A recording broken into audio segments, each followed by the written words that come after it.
Tiger Nation, DI Love family, Guard the Yard crew. Listen, this is Coach O, your assistant head coach of JSU football. I had to bring in a special guest today to help me relay this message to you. We are less than how many days, though? 90. 90 days. We're less than 90 days away from kickoff in Atlanta, Georgia. ABC, your Tigers gonna be live. But guess what? Before we get to that point, we gotta take care of the vet first. We're gonna fill up our stadium before we fill up somebody else's, right? So this is what I need from you. I need you to go do what, Zoe? Get your damn tickets. Listen, we sold over 6,000 season tickets last year, but this is your homeboys now. I'm from Jackson, Mississippi. The head coach is from Macomb, Mississippi. These your people. And we are in the building ready to rock and roll. So Zoe, what do we need them to do? Get your damn tickets. Today, tomorrow, money order, check, cash, it don't matter. Just go to the vet and purchase your mother tickets. Guard the Yard. Can't wait to see you this fall. We got 4 homecomings. 4 homecomings, not just one. Be there for all of them. Let's go.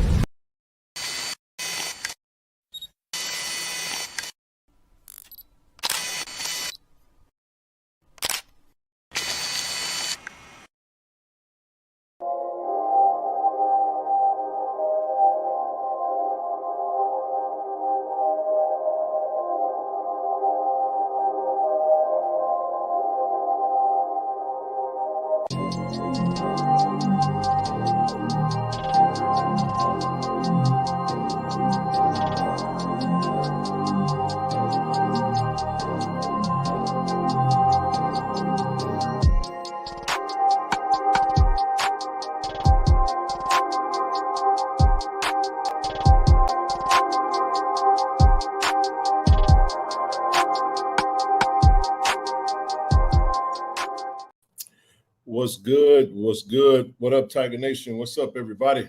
And yeah, go ahead and hit that like button, hit that share button, hit that subscribe button. Appreciate y'all for tuning in into the live streams. As always, appreciate the support. Got a little over 2:30 in the room right now. What's up, everybody? Happy Monday. Happy Monday, man. What's cracking? What is Chris-acking? Jesse Bell, see who all in this thing right now. Waiting on my crew to come on in. We got a lot to talk about tonight, man. A lot to get into tonight. What up, what up, what up, what up? What's going on? What's going on? Appreciate y'all, man. HBCU, all eyes on. Y'all know what time it is, man. Y'all know what time it is. Y'all know what time it is, man. It's Monday for one. Hopefully everybody had a good weekend. Hopefully everybody had a good weekend. And what up, KT Dub? What up, baby? Yeah, man. We'll go ahead and get it started. Coach Beef, what up, baby? What it do? What it do? Waiting on my player partner to come up in this thing. There you go. You know, you always like to make a grand entrance, man. So I had to hold out for him, man. Hold out for him. So he come on in this thing. It's called taking a shower. In other words, he had to wash his balls. What's going on, Pimpin'? What's up, DI Love family? That's man. Y'all gotta just mind. We can just get started, man. What up, though, bro? What's up with you, man? Man, another Monday in the books. Another Monday as a 2-time defending SWAC champion. You know what I'm saying? Hey, bro. DI Love family. In the comments, who got it better than us? Hey, you see what I got on, dog? Oh, shout out to Merch Pack, man. My pack came in. Yeah, I like this. Hey, you said something then, man. Shout out to good quality, lightweight. Hey, so hold on. So since you got it on, yeah, then that's it. The perfect shirt to wear in Miami, ain't it? Yeah. It's good and thin, man. I like the way it feels. It's fitted. You know, I like my sleeves to be fitted, man. You know, I don't like that slack in my sleeves, man. So yeah. Shout out to Merch Pack, bro. We gonna do some business, man. Look, I'm telling all y'all, cop your shirts. What we gonna do is, Ken said because I know I'm probably gonna wear this to the game, but what's going on here? We gonna Friday. We flying in with it on? Friday, we flying in with it on. Okay. So everybody touchdown in Miami in your Blue Blossom Classic shirt, man. What about those that let's do this. Y'all do this for us. I got something, though. Steve, you just gonna have to be quiet today. We ain't trying to hear none of that. Love you, bro. Azalea, Ghost Town, all that good stuff. But nah. But anyway, listen, man, we flying in with it on. Now, listen, if you come in on Thursday, just put your shirt on. It's all right. Take a picture at the airport. I got one better. We got 300 people here.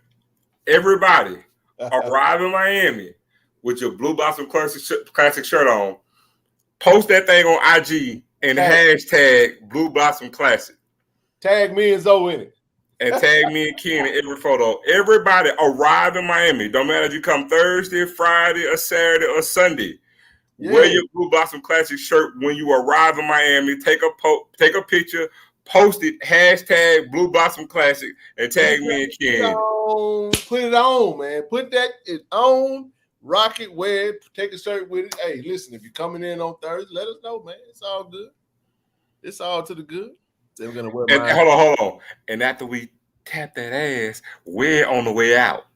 Blue Blossom Classic. You might have to buy two. You know what I'm saying? So you understand. Because mind you, go to Blue proceeds going to JSU football. Yeah, go to blueblossomclassic.shop and cop your shirt, man, for $30, man. It go off sale. It's on sale July 1st through August 1st. And appreciate the brother Hall. What up, Doc? For working up with us, man, and working this up, man. Having a little fun with it, man. So good stuff, man. Hey, man, just doing something a little different. You know what I'm saying? Create a little momentum, a little something different, man. And speaking of, like, I appreciate Steve. Hey, Steve, y'all all right over there? Steve up in this thing. Y'all all right over there? What they call it? The self-inflicted? Hold on. The self-inflicted did something inflicted today. I was self-inflicted. Y'all deleted that video yet, Steve? Hey, you want to know some crazy? Hey, you want to know some crazy, bro? What's that? The SWAC had to make a modification on their post today. True story. True story. I'm not making this up. They had to make a modification on their post because, you know, the SWAC today put out who's all coming to SWAC Media Day. Oh, don't tell me he was supposed to be going. Yes, sir. Man, he done flaked out on the media day. I kid you not, man. Oh my God! I kid you not, man. Wow. Hey, Coach Beef, I got your message, man. I good gracious alive. Hey, and guess what? You see, Willie deleted that tweet too that he put out there to Brandon. Let him delete it. You know what time it is. He got to run. He hurry up trying to get to that thing. If he was driving, he couldn't wait to park so he can get that thing deleted.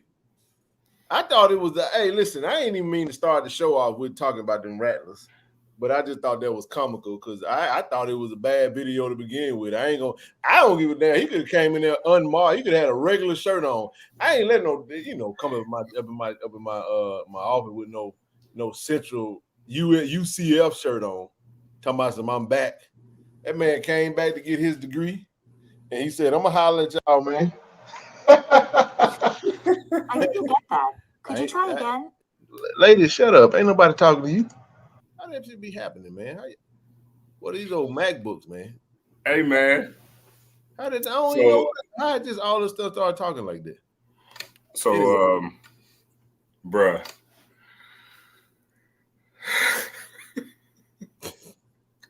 I need to say, hey, Lawrence. It might be a good idea. Willie gonna Willie. No, we need to get them shirts. So at the end of the game, because y'all know Willie known for losing to Jack State now. I know he gonna try to pull it off this year, but it ain't what up, Coach? Happen. What up, Coach Beef? Man said Siri got a crush on Ken. Yeah, I don't know about that one. Man, I don't do none of that stuff. I don't talk to no devices, man. I don't even want an Alexa. I don't play around like that. I don't want none of that. All that stuff sensitive. But anyway, gonna sell them out of the back of the Escalade, my old JSU fan with an upcharge. Hey man, if it don't come straight from the company, don't deal with it. But speaking of money though, man, let's jump right on into it, man. Hold on just a second. What's cracking over here? What's going on? There we go. Coming up, y'all. This Friday. Now, Friday, we will not be live streaming. This is going to be our last week for, we're going to take a week off. We will be on Friday, though. We will be on Wednesday. And however, on Friday is the annual JSU Day of Giving. Make sure you guys get ready to donate. Y'all see the link. Go jsutigers.com/give, and make sure you make sure your donations are counted, man. Make sure we let's go, especially those that come in that's kind of conditioned to doing what we're doing. Call it a KC-1400 initiative if you have to. I'm just talking smack. That's just a joke, y'all.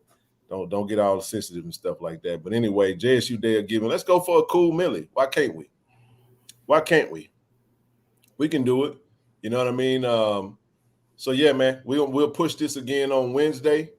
But nevertheless, we just want to get everybody in the mindset of Friday, and let you guys know we won't be on Friday, we won't be on Monday, we won't be on the following Wednesday. We'll skip that Friday, and then we'll come back the following Friday. So we'll take a vacation, man. We gotta take a break from live streaming, and then we're gonna gear up and get ready for the season, man. So when we come back, it'll be pre SWAC Media Day, and it'll be pre SWAC Media Day, and we're gonna try to get active with it, man. Come back, man. Once we come back, Zoe, it's nonstop all the way to the end of the year. And there, that's why we got to take a nice little break in between, and so we can recharge. And we want y'all to miss us, though. You know what I'm saying? And then we got a lot of guys in the HBCU space doing some wonderful things, man, in the YouTube space. So I ought to be able to keep you guys occupied. But just let you know, when we come back, we're gonna have a whole action pack. See, we come back on the Fridays though. That way it'll be, we let our hair down a little bit. It might be a long one, but I'm not gonna say that we won't. Possibly you possibly won't see a live stream, not a live stream, but see us go live just randomly.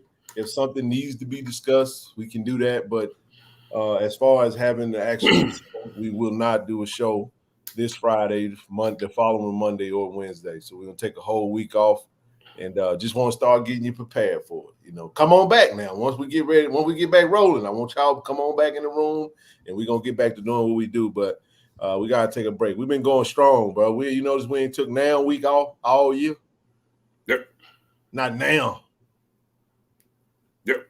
I'm just trying to tell you, man. So back to it, man. JSU Day of Giving on Friday. Again, let's make sure we show up in a major way and do what we got to do. On to the next slide, Zoe. We got a couple commitments, man. We got a couple of commitments, brother. Yeah, we did, man. First man up. This is very interesting to me. We got a young man that committed to the baseball program by the name of Satchel Green, brother. Bruh. Satchel Green. Tell me that ain't a cold baseball name. Oh, man. Named after the famous Satchel Paige. Hey, I got a nickname for him already when he gets strikeout. Satchmo. No. What? Satchel Green, right? Yeah. Bag of money. TD. What up, baby? What up, TD? I always got one, don't it, man? It just be coming off top of his head, don't it? Yeah, man. I came in shaking my head, man. This man nicknamed somebody already. Hey, man, Satchel Green looking like a bag of money. Hey, man, that ought to be is how they play the song when they come up to the plate. What's the song? How the song go? Some with a bag of money. It's a song, like it's actually a song though. Trying to tell you, man. What up, Lord? What up, TD? What up with you, big What's dog? up, fellas, man? How y'all doing, man? Man, we doing all right, man. And Yeah, that a greenback. Greenbacks. Hey, so we got to see what kind of slugger he is first, man. He got to earn that nickname, man. No, he don't, man. He was born with it, dog. Satchel Green. Well, that's true. Yeah, he a pitcher, man. So okay. we actually got two pitchers, man. Is this the third pitcher? No, it's the second pitcher. I think it's the second pitcher. Mm-hmm. Shout out to Coach Omar, man, for maybe the third, man. Jeremiah ain't here yet. Jeremiah get excited, man, when we talk about baseball, bro. So yeah, we in here, Jeremiah. So we want to welcome Mr. Satchel Green coming to us from the College of Marin. That's out of Kentfield, California. welcome to Jackson State, man. I mean, Coach Omar. Yes, sir, man. Obviously, I think this is our third pitcher, man. That has committed. It is. is. So to show you that we definitely are locked in on trying to improve. You know what I'm saying? Our pitching. So you see this on the screen, don't you? Satchel, bag of money green. There it is. Look at my boy got that bow tie on. Veronica, I thought you was already a member. You must be renewing, upgrading or something. How you doing, sis? Thank you so much for the support. No, we got a number of love for you. We thank you. We thank you. Thank you. Thank you. Money greens, money greens, money greens. That is a hell of a baseball name. Straight up. Where brother C. Lee at, man? That is a dope name. Satchel. I'm gonna call him Satsmo. Like it, man. Next man up. We got another pitcher, though. Now this A is lefty at that, bro. The lefty by the name of Garrett Van Deventer. Van Deventer. I think that's how it goes. Van Deventer. Say it all together like that. I like that he put his stats. I actually was scrolling through his Twitter page. There he is. I need you to come up, Brother C. Lee, tonight if you can. We got some stuff we got to talk about. We're gonna take a different turn at the beginning of this show because we got to talk about this situation that's going on with Northwestern today. Oh yeah, we got to talk about it. It pricked my heart, man, to really go into that. He said, "What's up? I'm here." There he is. Look at Jeremiah. Jeremiah in this thing. We got 3 pitchers, Jeremiah. So you think I think Coach Omar know what he need? He cooking up some things, man. He said, "I need all the tea girls." Oh yeah. No doubt about it. He said, "Let's see what you say." It's going to be the Jackie Robinson mode. Yeah, man. We're gonna definitely show baseball some love. So, but this what he put on his page. Though we got velocity, fastball up to 83 to 86, top off at 87 miles per hour. He got a change up going at about 75 to 78. That's some good stuff, man. If you know how to make that ball move and switch it up at the right time, slider 73 to 77, that ain't bad at all, man. I like that. Oh, my sister. I nicknamed him too already. Yeah, she done joined the platinum chat. Oh, yeah, welcome. Clap it out, baby. Welcome to the platinum chat. Yeah. I don't know whether to call him Boogie Nights or Dirk Diggler. It's gonna be one of.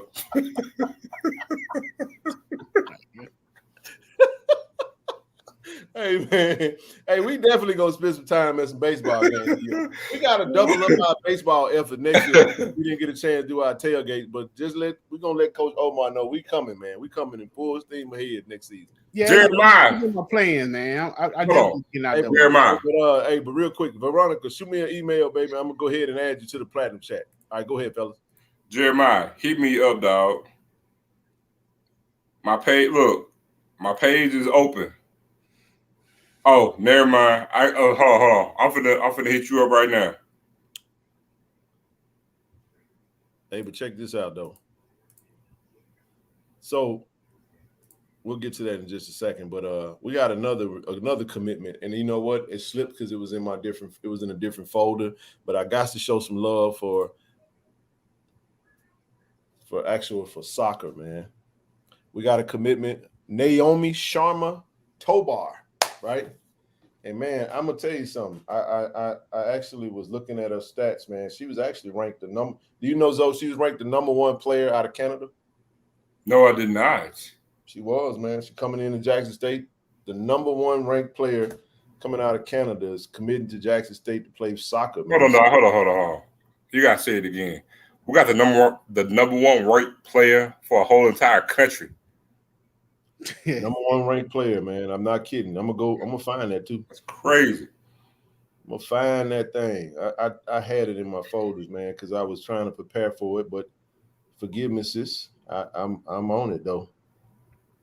I'll find that tweet, but it's in there. I read that coming from Canada, and I thought I actually screenshot the whole commentary of what was on there, but I got so sidetracked with that whatchamacallit, man. Oh, here it is. She's ranked the #1 player in Canada as in 05. What the hell? as of 2022. So I'm gonna say that again, y'all. All right, let me slow down. Ranked number 1 in Canada as an 05 as of 2022.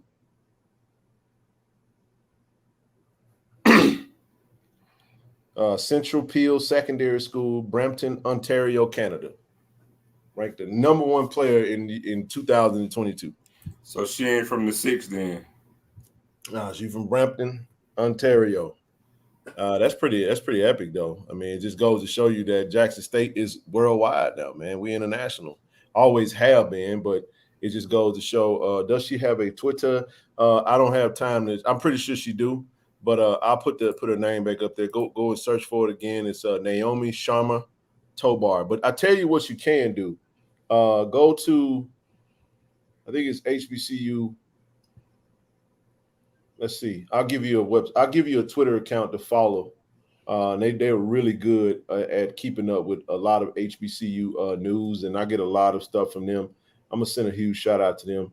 Let me pull up their. I want to make sure I get their Twitter handle correct.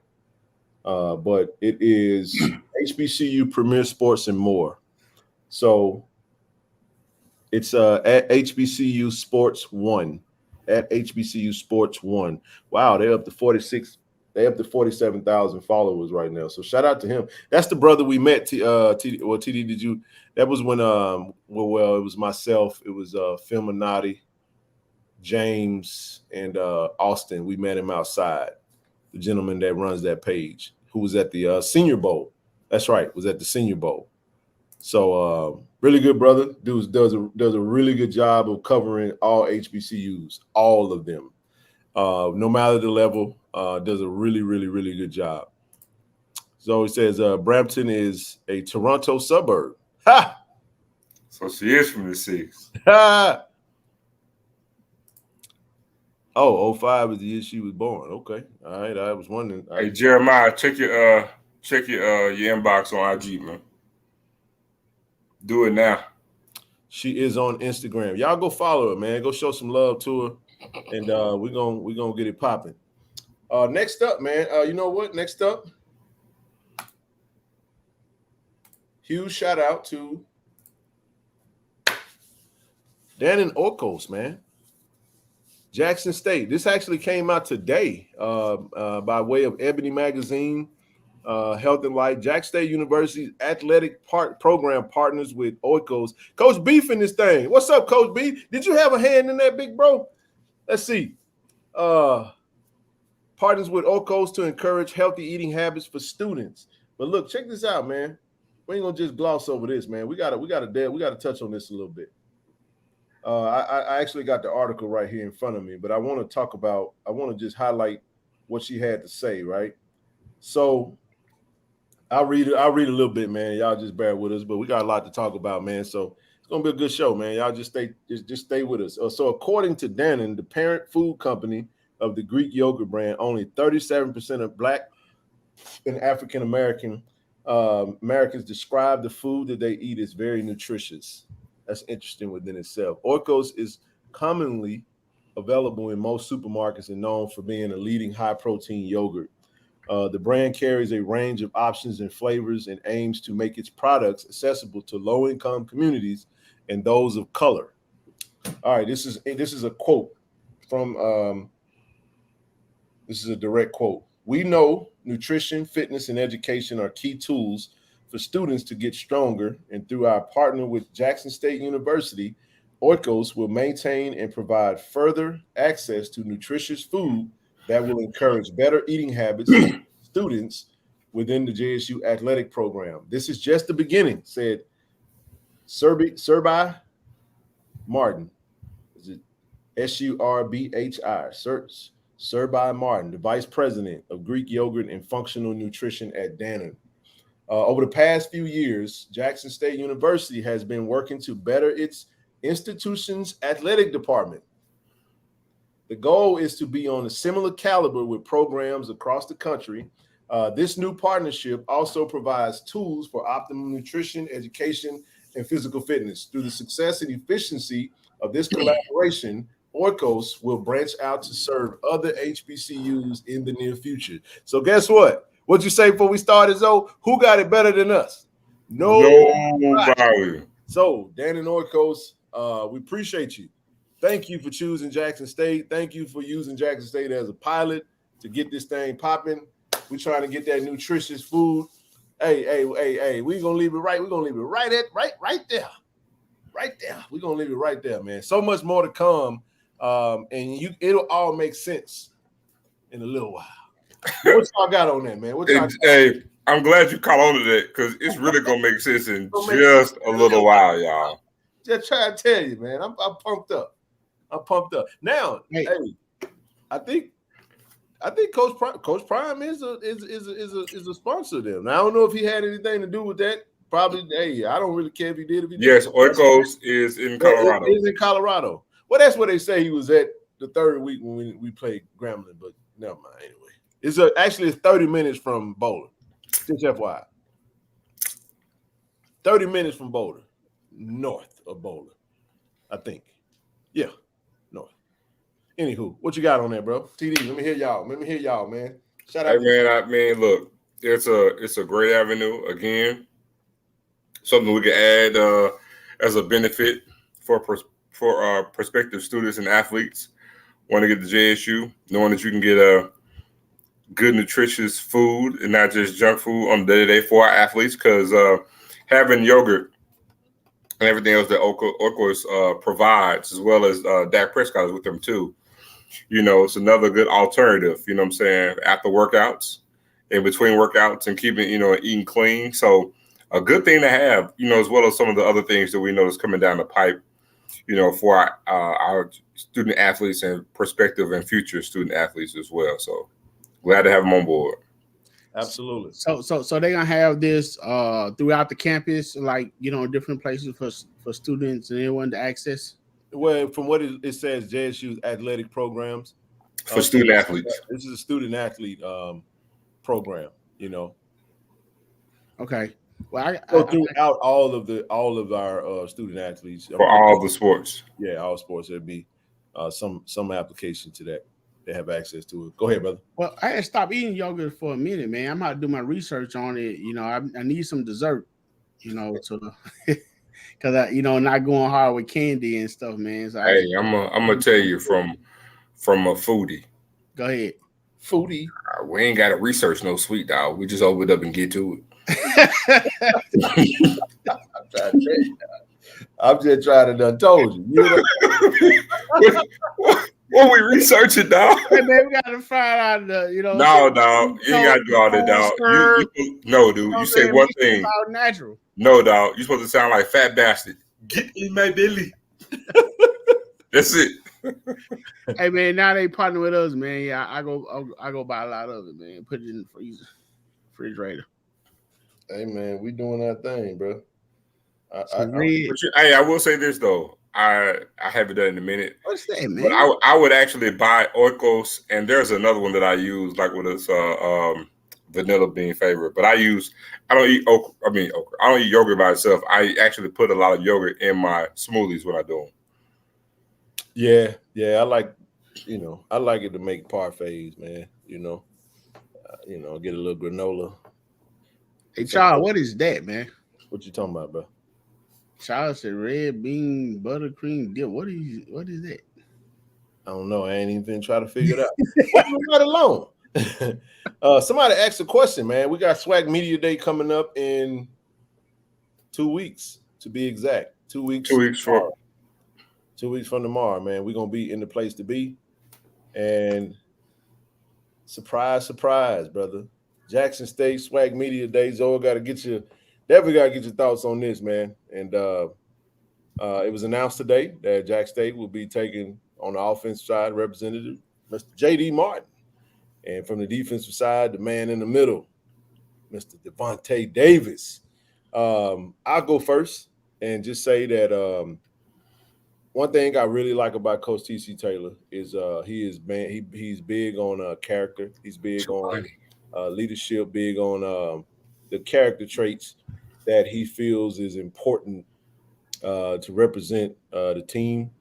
And he's done a really good job of selecting those. Even when you go back to the Under Armour campaign, that we know the documentary should be coming out soon, and even the interview that we did during that weekend should be coming out soon. But those gentlemen that represented Under Armour were handpicked by Coach T.C. Taylor, and he had his reasons as to why.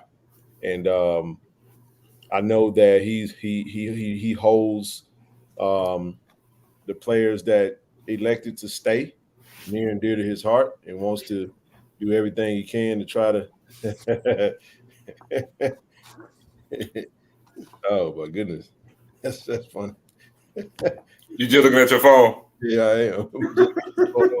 Man, you messed me up, man. But now, one thing I got to say is J.D. Martin was one of the gentlemen that came into the press conference after the spring game. I love his focus. You know, he was very well spoken, as is our community is very well spoken. You don't get credit for being well spoken in our community because we are well spoken. I don't know. So every time I say that, I want to make sure I emphasize that, because it's not like the others are not. But he came in with a very, very focused intention about what he wanted to do better. He talked about not putting the ball on the ground, and he's going to be that, basically our starting running back. Now when you move over to Devontae Davis, Zoe, you and I could attest to this. We've been around this team pretty much all year. And I don't know don't worry about it, bro. I need you. No, go ahead. I'm thinking. Go ahead. Yeah, no, you good. But Devontae, shout out to Devontae. Definitely a supporter of this platform. Definitely, is, one of those ambassadors out there that represents Jackson State, and on track to graduate at the end of this season. And has been with Jackson State his entire career, elected to stay. He was getting heavily poached. And but I'll say this, one of the things I've witnessed from Devontae, from my perspective, is someone that used to just be kind of soft-spoken and just about his business, taking on more of a vocal role. Just being around the team and seeing these guys take on, they develop into natural leaders. He was also a leader under Coach Prime. Remember that team? At one point in time, he would go out with the first four, wore the leader L on his jersey. Mm-hmm. So, but seeing him be like I was just there at home a few days ago, and just seeing him in a different light. Maybe, and I'm gonna say this, and I don't mind. Come for me if you feel like it. Sometimes when you get the right mix of student athletes in the room, and you get those out of the room that want to get out of the room, this is why you let them go. And this is why you don't look back when they do go, because those that elect to stay, those that want to stay, they are there.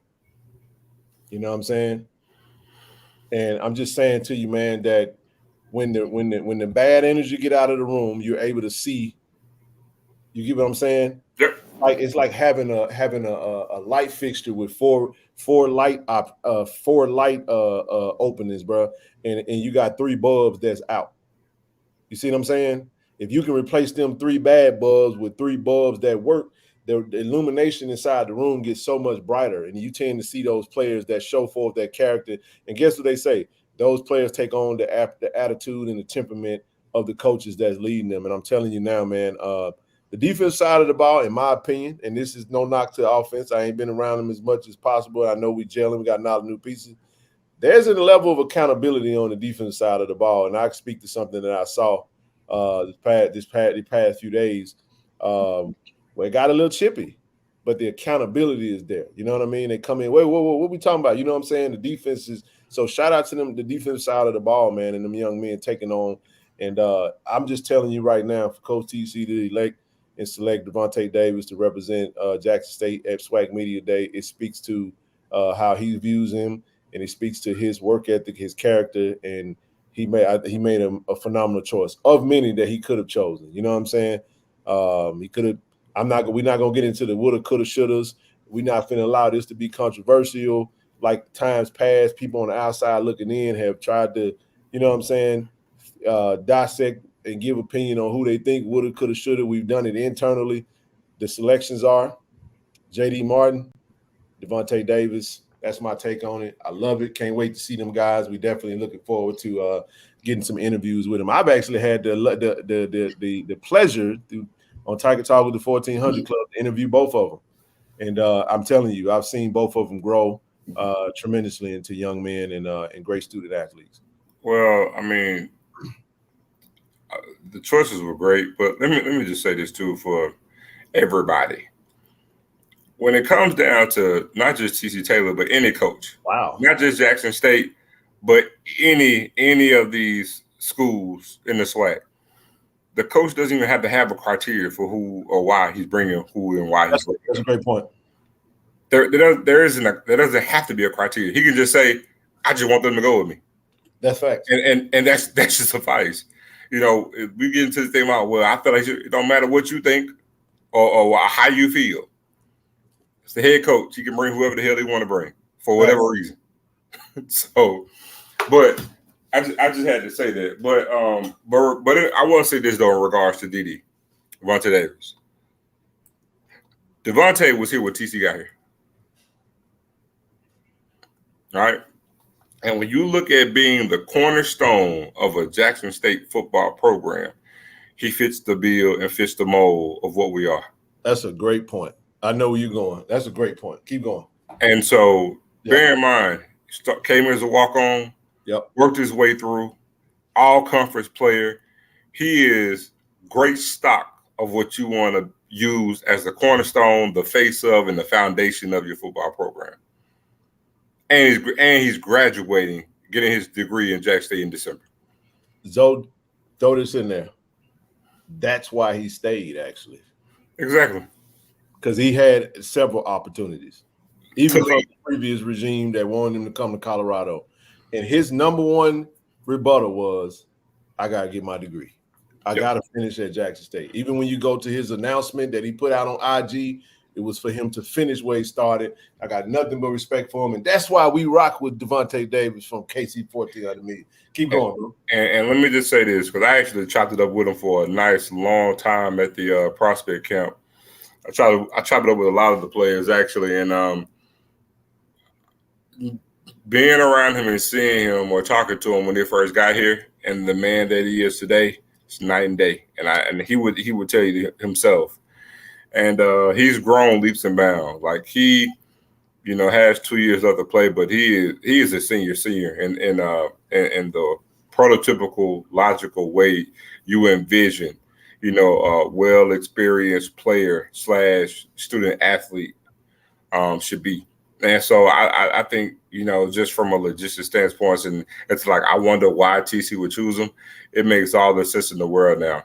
Specifically knowing that, these are the first two guys I'm rolling with. And they speak for the program and they kind of highlight what we are going to be going forward. Both of them. When you mentioned JD Martin, TC has always been high on JD. Really big. And again, knowing, certain players that left and why they chose to leave. Again, I think having JD, knowing that he's going to be the starter at running back, it highlights what we're going to do on offense and where he's going to be within the offense. We know how TC feels about him. We know how the coaching staff feels about him. I know how Coach Morton feels about him. That's the running back coach. And JD is I think JD is going to be a great spokesperson for the offensive side of the ball. I think too. Because he's going to set precedents, going forward for what we're going to be and how we're going to look and how we're going to present ourselves going into Atlanta to play South Carolina State. And so, again, these are, when you look at it, take a step back, these are two great players chosen. And both players have been in the program, not new players that just so happen to come in. These are two players who have been here and represent JSU in the right way that they need to be represented. TD, you got anything, brother? Yeah, I like to say both of y'all did an excellent job of summing it up, speaking on behalf of the players and of the coaches. Just like you said, Zoe, it's, with Coach TC being the captain of that ship, he have a right to choose whomever he want. He know his players, he know the situation. Right. I had a chance to meet with Devontae several times, man. And matter of fact, I saw him Friday, he and Junior. And man, they, They look good. They speak well, and they about their business. So that's what you want. I mean, you want to bring somebody up through the ranks. You don't want the same pattern as you go. I mean, you want to bring people up. You know, it's a lot of players on the team, and so it's the quiet ones that you don't expect to do a lot of damage. So I like the way they rocking. So I like the choice, and we're gonna rock with TC. So Hey, with them. Hey, let me shout out Coach TC real quick, man. And I ain't listen. Let me tell you how subtle this man is, and how methodical he is. Where is the SWAC Media Day gonna be? Birmingham, Alabama. Where is JD Martin and Devontae Davis from? Alabama. I can guarantee you it got a little something to do with that. I think is it Wetumpka? Wetumpka is JD Martin, and I know Devontae is from Montgomery. By I think it was Silver Springs, I think, something to that effect. But no, he's from Montgomery. So both of them are like only a short radius. But the Ham is basically home to them. They get to be back on solid ground. Guess what? They're gonna be even more comfortable, right? Now I know, it is what it is, but Union Springs, thank you, Brother Carl down there in Mobile, home of the Mardi Gras. Yes, indeed, man. So shout out to all the Alabama natives, man. And Bullock County, that's right, man. Bullock County, there it is. Union Springs. Forgive me for saying what I say. Wetumpka and Montgomery, the same to me. There it is. So I just think this is the type of stuff that, there goes Blue in the house, man. Another Alabama native. There he is. I already have my question. Hello, Blue. And JD. See, this is what I'm excited about. See, we know them. We're gonna be there. We're gonna interview with them. We're gonna get some great content for the channel and for the platforms and all that good stuff. But what I really am looking forward to is the other interviews that they're gonna do with many of the media parties that are there. It's gonna be a media frenzy, media storm, man. So, but this is how Coach TC thinks, man, and I'm sure that had a little bit on top of everything that we just said, but wink, wink. I'm gonna take y'all. I'm going to y'all home, so I'm gonna bring y'all with me. But that's just the type of caddy. I ain't gonna say the type of caddy he is. I'm letting the slang slip out. That's the type of coach he is, and that's the type of man that he is. So I appreciate that. How many players we got from Alabama on the roster right now? I don't know if I don't know if I know right off the top of my head. But if I had to guess, I would say about 12 to 15. Alabama, that many? About 12. I know we just picked up a couple of them from Christian Taylor as well as his younger brother Taylor, both from Hoover. I ain't gonna go through all that right now. I'll get stuck, man. But nevertheless, man, Alabama in the house, man. We those are the two selections for Coach TC Taylor. I actually can't wait to ask him that question. I want to ask him, just what he was thinking and all the coaches that are there as far as what these young men have been displaying in the offseason, so forth and so on. And we know they're going to be sharp. We know they're going to be dressed to the T. And what do you say? I need some more guys from Mobile to find their way to there it is. Yeah. Got a Hall of Famer from Mobile. Hey, we're going to be doing some recruiting. I got his jersey right here, baby. Dr. Doom. Proud of that thing, man. Hey, man, you get that Perry jersey, you got to put it up on the wall soon, man. Can't wait to see all the nice suits. One particular, I'm really ready to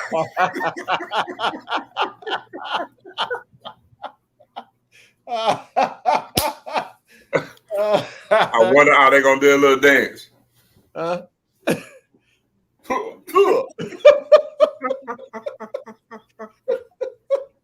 Hey, man.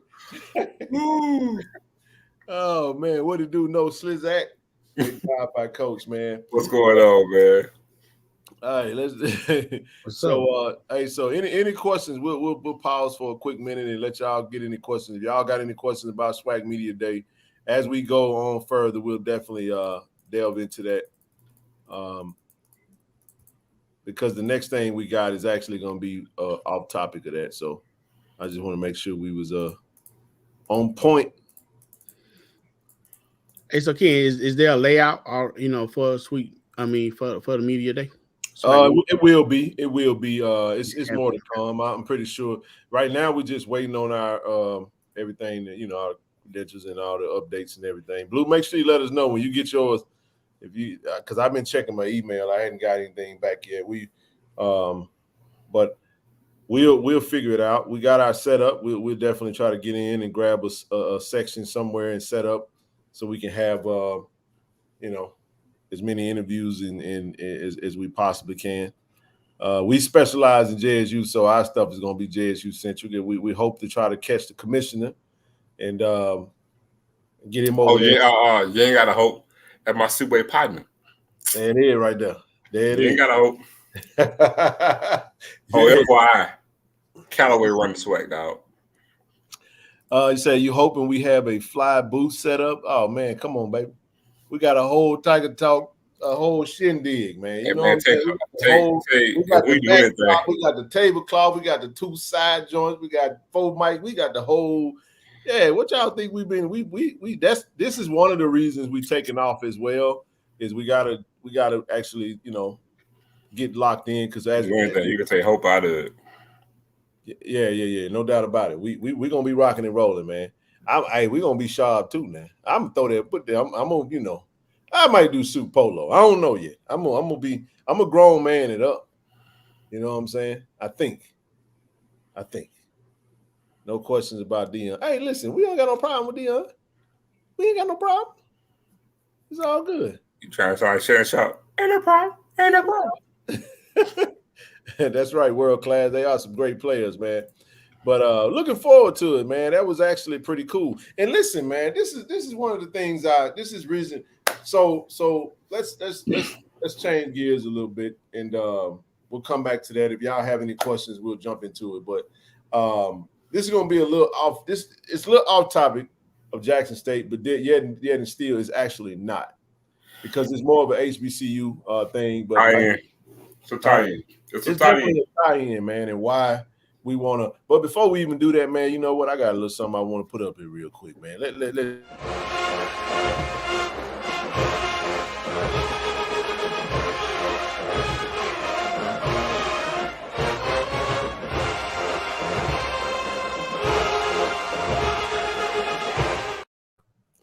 Yeah, just wanted to play that real quick. Get your palate ready for what we about to delve into, man. If y'all been paying any attention to sports news today, we're gonna touch on this. We're gonna touch on this real quick. I'm gonna read this to you guys, man, because we gotta have a real conversation. Because I was just watching some of the stuff that I was reading through this article, whatever. We're gonna get through it, and if you guys have something that you want to add to the conversation, you can request the link, and then we'll do that. That way we can,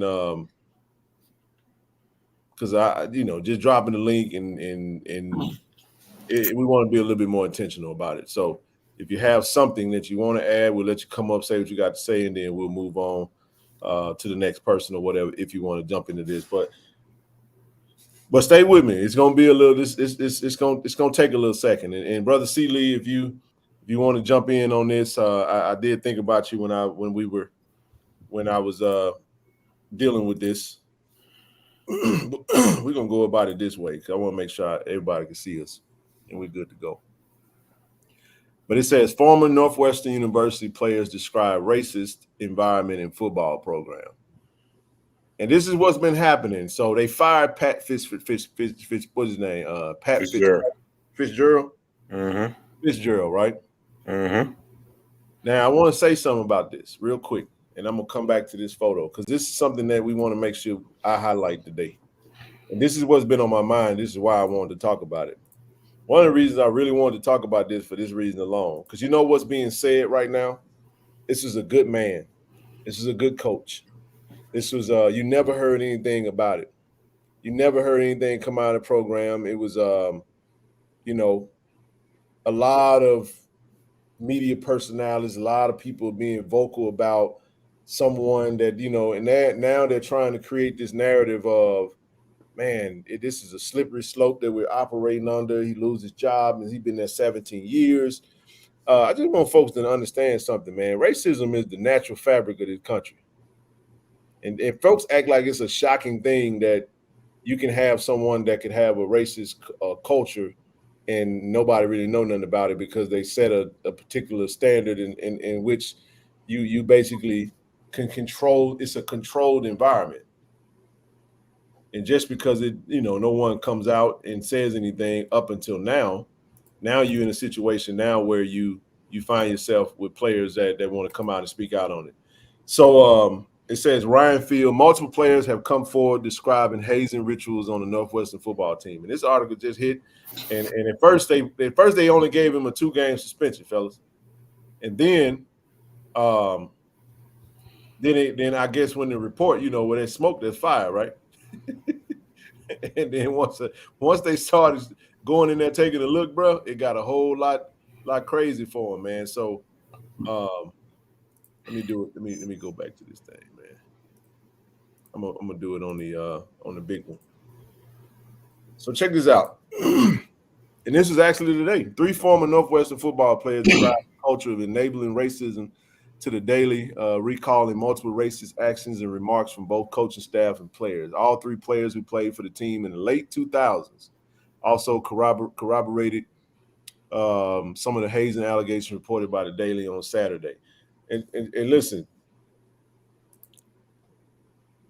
this is the only person that gave their name. And I talked to Zoe about this earlier.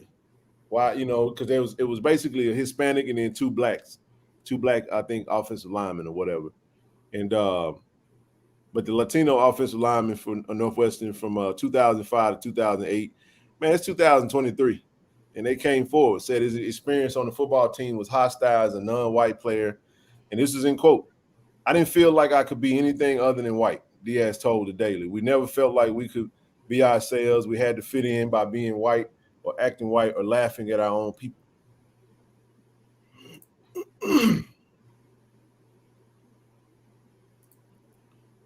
Another player who asked to remain anonymous played through the 2009 season, said racism on the team was often blatant. He alleged head coach Pat Fitzgerald would ask black players and coaches to cut off longer hairstyles, including dreadlocks, so that they were more in line with what Fitzgerald called the Wildcat way. Code word, right? I'm gonna create a culture. I'm gonna name it something that's similar to the whatchamacallit, of course they wanted, and similar to the environment that's there. And I have all these enablers. I have all these people. As long as don't nobody say something, as long as nothing comes out, it goes on and on and on and on. Just like Joe Paterno, who was there for 30 plus years, and it was a whole lot of pedophilia going on over there. You know what I'm saying? But let's keep rolling. The player said this phrase, along with good, clean American fun, was used often by coaches to reference how they wanted players to look and act. The first anonymous player said that white players who had long hairstyles would not ask to alter their appearance. Those are 2 phrases you would hear a lot around the program that refer to the sentiments of fall in line. The player said, if you were not in line with the Wildcat way, Coach Fitz or any one of the coaches would be quick to say, yeah, check your scholarship. So in other words, if you wouldn't conform, they basically be like, yeah, you might want to get in line with what we talking about, or you're gonna get your scholarship pulled, right? So, but it said Fitzgerald's agent declined the Daily request for a comment. A second anonymous player, a former offensive lineman who was black, told the Daily a similar story about Fitzgerald asking a member of the coaching staff to cut off his dreadlocks. So you got a coach that comes work for Northwestern. They tell him, hey, cut your dreads off, whatever. The racist stuff, the stuff that refers to how black players are treated, in my mind, that was a form of hazing, the first anonymous player said. University spokesperson John Yates told the Daily that the university was not aware of these allegations. Of course they're going to say they're not aware. They never aware. It's always, y'all ever find that funny? How stuff like this go on. Now, I got a reason for why I'm going into this, and y'all don't see what I'm talking about, because I just want y'all to understand something, that this ain't isolated. This is not isolated, because this is what happens. TD, Zoe, chat, when something happens at an HBCU and they say something like mismanagement of funds or this is poor living conditions, no housing, is that do HBCUs get painted with a broad brush? So that means one HBCU have an issue, everybody got to bite. Make them monolithic. Oh, they're gonna be monolithic. It's gonna be we're gonna get painted with a broad brush. But I always find it funny how when it's a PWI, it's always an isolated event and nobody ever knows what's going on. Right? All right, let's keep moving. The alleged racist commentary and behavior towards non-white players by Coach Fitzgerald and members of his staff would be entirely unacceptable and inconsistent with our culture and values if true. If true, Yates wrote in an email, as we do with any allegation, we will immediately address the accusations and any findings will be considered. The second anonymous player agreed, adding racism was central in the program's culture. There was a certain culture of enabling racism and other microaggressions that, listen to this, man, this is going to trip you out, that I had to experience and that other offensive linemen that were people of color had to experience, the second player said. Diaz, the Hispanic offensive lineman, the former offensive lineman, is now a clinical therapist. I wish Rochelle was up here. He said the program's culture had a profound mental impact on him. He was diagnosed with post-traumatic stress disorder after graduating from Northwestern and said that his time on the football team was a major factor in that diagnosis. After graduating, he would have flashbacks of things that happened in the football locker room and nightmares, he said. Wow. The fact that I'm still going to a therapist and talking about these things after more than 10 years is indicative of the mental health state that I was left in, Diaz said. I didn't even watch a football game after almost 5 years. He said, for almost 5 years after I left Northwestern. It was that negative of an experience for me that I didn't want anything to do with the sport. Diaz described several racist remarks players and coaches said to him. One team asked him why he didn't play soccer instead of football. He said he was also forced to shave Cinco de Mayo in his hair during a tradition where freshmen would shave messages on their heads. All right, both Diaz and the second anonymous player detailed an instance in which a former offensive line coach joked by asking Diaz how to clean a dirty room. The coach then made a racist joke about how Diaz's family must know how to clean houses. Both former players said. Of course, he's associating that Mexicans and Hispanics obviously pretty good at cleaning houses. All right, the next one, he said, Diaz said he heard the same coach tell a black teammate to stop wearing certain hats because he wasn't in the hood anymore, before calling the way he walked a gangster walk. He also said once he heard a player tell another black teammate to show him how monkeys act. So this is what made me say, you know what, I got to talk about this tonight. I was reading through that, but just check this out. It says your blackness was not allowed to shine through, whether it was how you carried yourself all your way down to your hair. The first anonymous player said. The second anonymous player added that he often felt like the team was segregated by race. He said the defensive side of the ball had more black players, while the offensive side was often majority white, which is true if you watch Northwestern football. That made it difficult to be an offensive player of color, he said. A lot of people ended up transferring, particularly off the offensive side of the ball, because it was a very racially segregated team. He said Diaz agreed the team absolutely felt segregated at times, especially on the offensive line. By the end of his time at Northwestern, Diaz said he felt completely alienated from his teammates and felt he had to act white to fit in. The topics of these conversations with his therapist are around my self-worth, Diaz said, which is a very common outcome of someone who has been under psychological control and manipulation and abuse. All three players are also confirmed a hazing tradition called the car wash existed in part of a larger system of hazing on the team. Wow.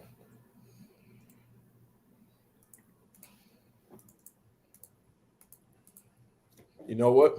This slide's supposed to have the talking points. I think that was the end of the article, but I'm gonna leave that up there because I want to read this and then I'm done. And then everybody can chime in and y'all can come up however y'all want to do. First thing, so this is what they found. So during the investigation, 11 current or former football student athletes acknowledged that hazing had been ongoing within the football program. In new media reporting today, still more former Northwestern student athletes confirmed that hazing was systemic, dating back many years, This has never been about one former student athlete and his motives. This is much bigger than that. The hazing included forced participate. Listen to this, man. And I'm done. This is the last two things I'm gonna read, and then we'll get back to it. And I'll open it up for y'all to come in and ask some comments. The hazing included forced participation in nudity, sexualized acts of degrading nature, and clear violation of Northwestern policies and values. I am grateful that, to my knowledge, no students suffered physical injury as a result of these behaviors. While some student athletes believed the hazing was in jest, not harmful, others viewed it as causing significant harm with the long-term consequences. And that's the gist of what got this dude fired. And this is what I just want to say, because this is why I want to talk about it. This is not an isolated situation. Now, is there may be hazing and sexual, all this type of stuff going on? Probably not so much, but the undertones, the microaggressions, the racially divisive. I mean, these are all the horror stories you hear. And you know what's alarming, though, in TD? In the midst of all of that, you actually said, why didn't you transfer? Yeah. You know what I'm saying? Some of them did, some of them, I guess my point is that sometimes it's not as simple as just saying, hey, I'm going to transfer out. But then again, I guess it is, like they stated in the article. But the point that I'm making is that our student athletes, Black student athletes, I don't have a problem going to PWI. It is what it is if you choose to. You don't want to be in an environment that doesn't provide a great education, safe haven, and a great opportunity to compete in athletics. But this is the point that I'm making, though. These are the types of things you have to deal with in certain environments that are centered around that have these racially divided programs. So the potential is great. You know what I mean? I just hate that when student athletes are trying to choose HBCUs, they basically bring up all the negative stuff that comes up. You factor in affirmative action decision. The point I'm making is that really HBCUs have always been a safe haven for not just student athletes, for students in general. Am I saying all students should leave PWIs and go to HBCUs? No, I'm not saying that.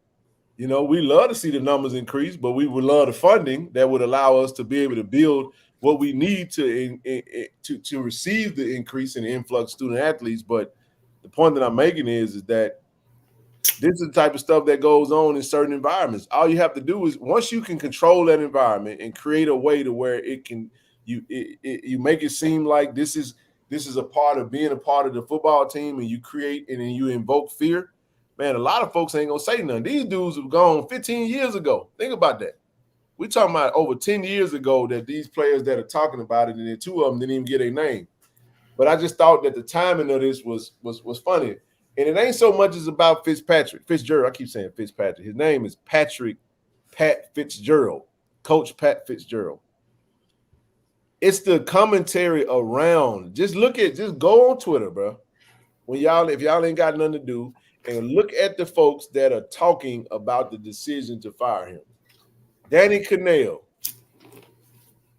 man, was like, man, I ain't never heard them say nothing. In the midst of reading the article, everything they would say, he said, I'd never heard a bad thing about him ever. It's like, well, hell, did you not read the article?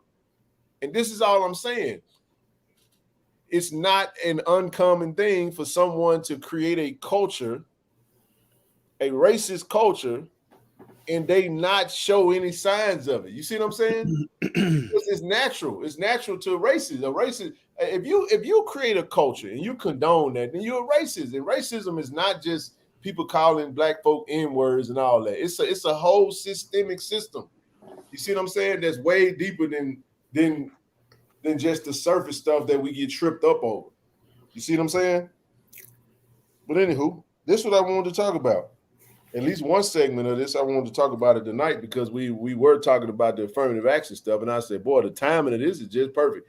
I'll pause and let y'all roll. If anybody want to come up and chop it up about it, let me know. We're more than happy. Well, the thing that gets me about it is come on up here. Come on up. The only thing that gets me is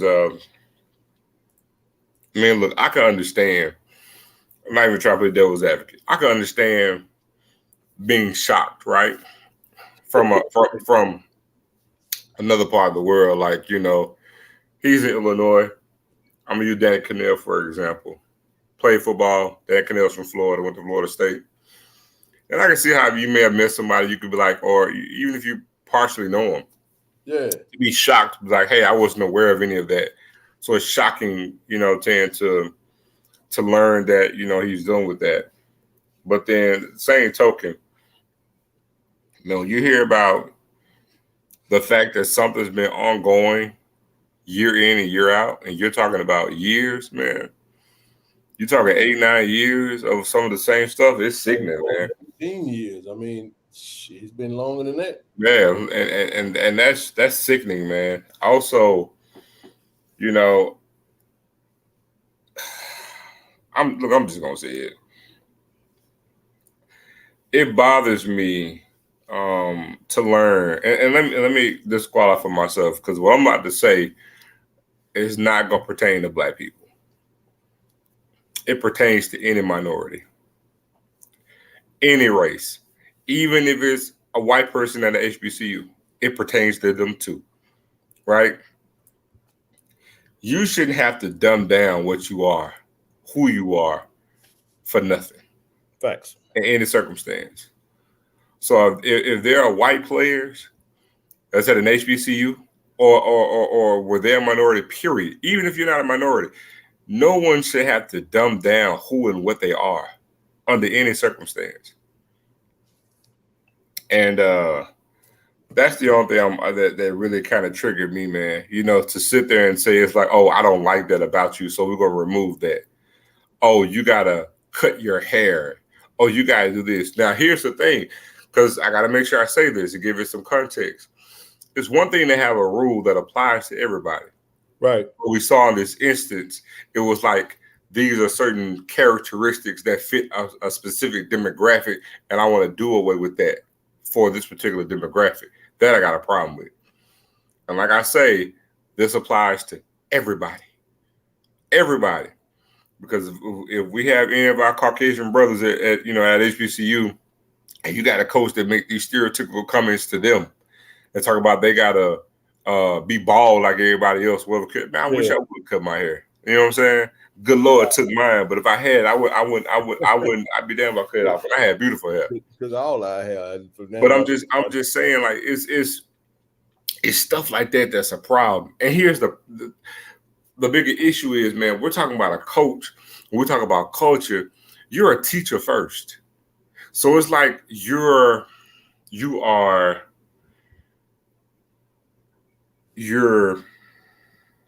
developing, you're fostering, creating an environment for young men to do this. And they actually, and a lot of times college is the last form of education that a lot of guys will get. Yep. You're fostering this type of environment, and this is what they're going to take with them into the real world. Hey, you know what? Let me say this, and I'm going to let you go, TD. This is a real thing. I experienced this. Now, I want y'all to understand something. So I started working after I left Jackson State, man, Enterprise rental car. You start off at Enterprise. At the time, we couldn't have facial hair. That was the company mantra. It didn't make no difference if you was black, white, purple, yellow. No facial hair for men or women. But it was, you couldn't have facial hair. You had to wear a shirt and tie. That's how it was. When I left Enterprise, by the time I left Enterprise, my hair was thinning out. And that's just what it was, man. All right, we're going to let somebody else get up here, man, before we add you, bro. But the other thing was this. I started growing my beard out, right? This is before Rick Ross, and it became cool to be what it is, right? So I interviewed for a job not too long. I'm not even gonna mention the company's name, but I already knew going into the company that for me, and I did this, TD and Timon and Zoe, I really wanted this job, so I shaved my beard down, and I actually thought I had a good chance. And I'm like, I said to myself, and I'm in Austin, Texas at the time. I said, I'll never in my life do that again. And I literally just had a friend. I had someone just 3 days ago. Listen to me now. For those that think that we just be talking. Because this is what annoyed me about these conversations. If it's not something that doesn't affect you, to try to minimize it and act like we just want to talk about it. I really wish we didn't never have to talk about this. Like, I really do. But I actually had someone ask me, they got natural hair, Timona. It's female. Interviewing for a job. Said, I really want this job. And said, I hate that I have to ask you this. But should I do something different with my hair? Because I'm a little afraid to interview with my natural hair. And so I know I could say, well, you know, you know, like, I'm like, I said, well, you already know what I'm finna tell you. If you gotta change your hair for them to hire you, man, well, you don't want to work there. Because the problem ain't getting a job. It's gonna be when you change it back to your natural hair in the middle of the, that's when it gets started. That's when it now, what I tell you today applies to everything. It does. Getting something is not the hard thing. Anybody can get anything. The hard thing is what? Maintaining it. Maintaining it, man. Timona, what TD?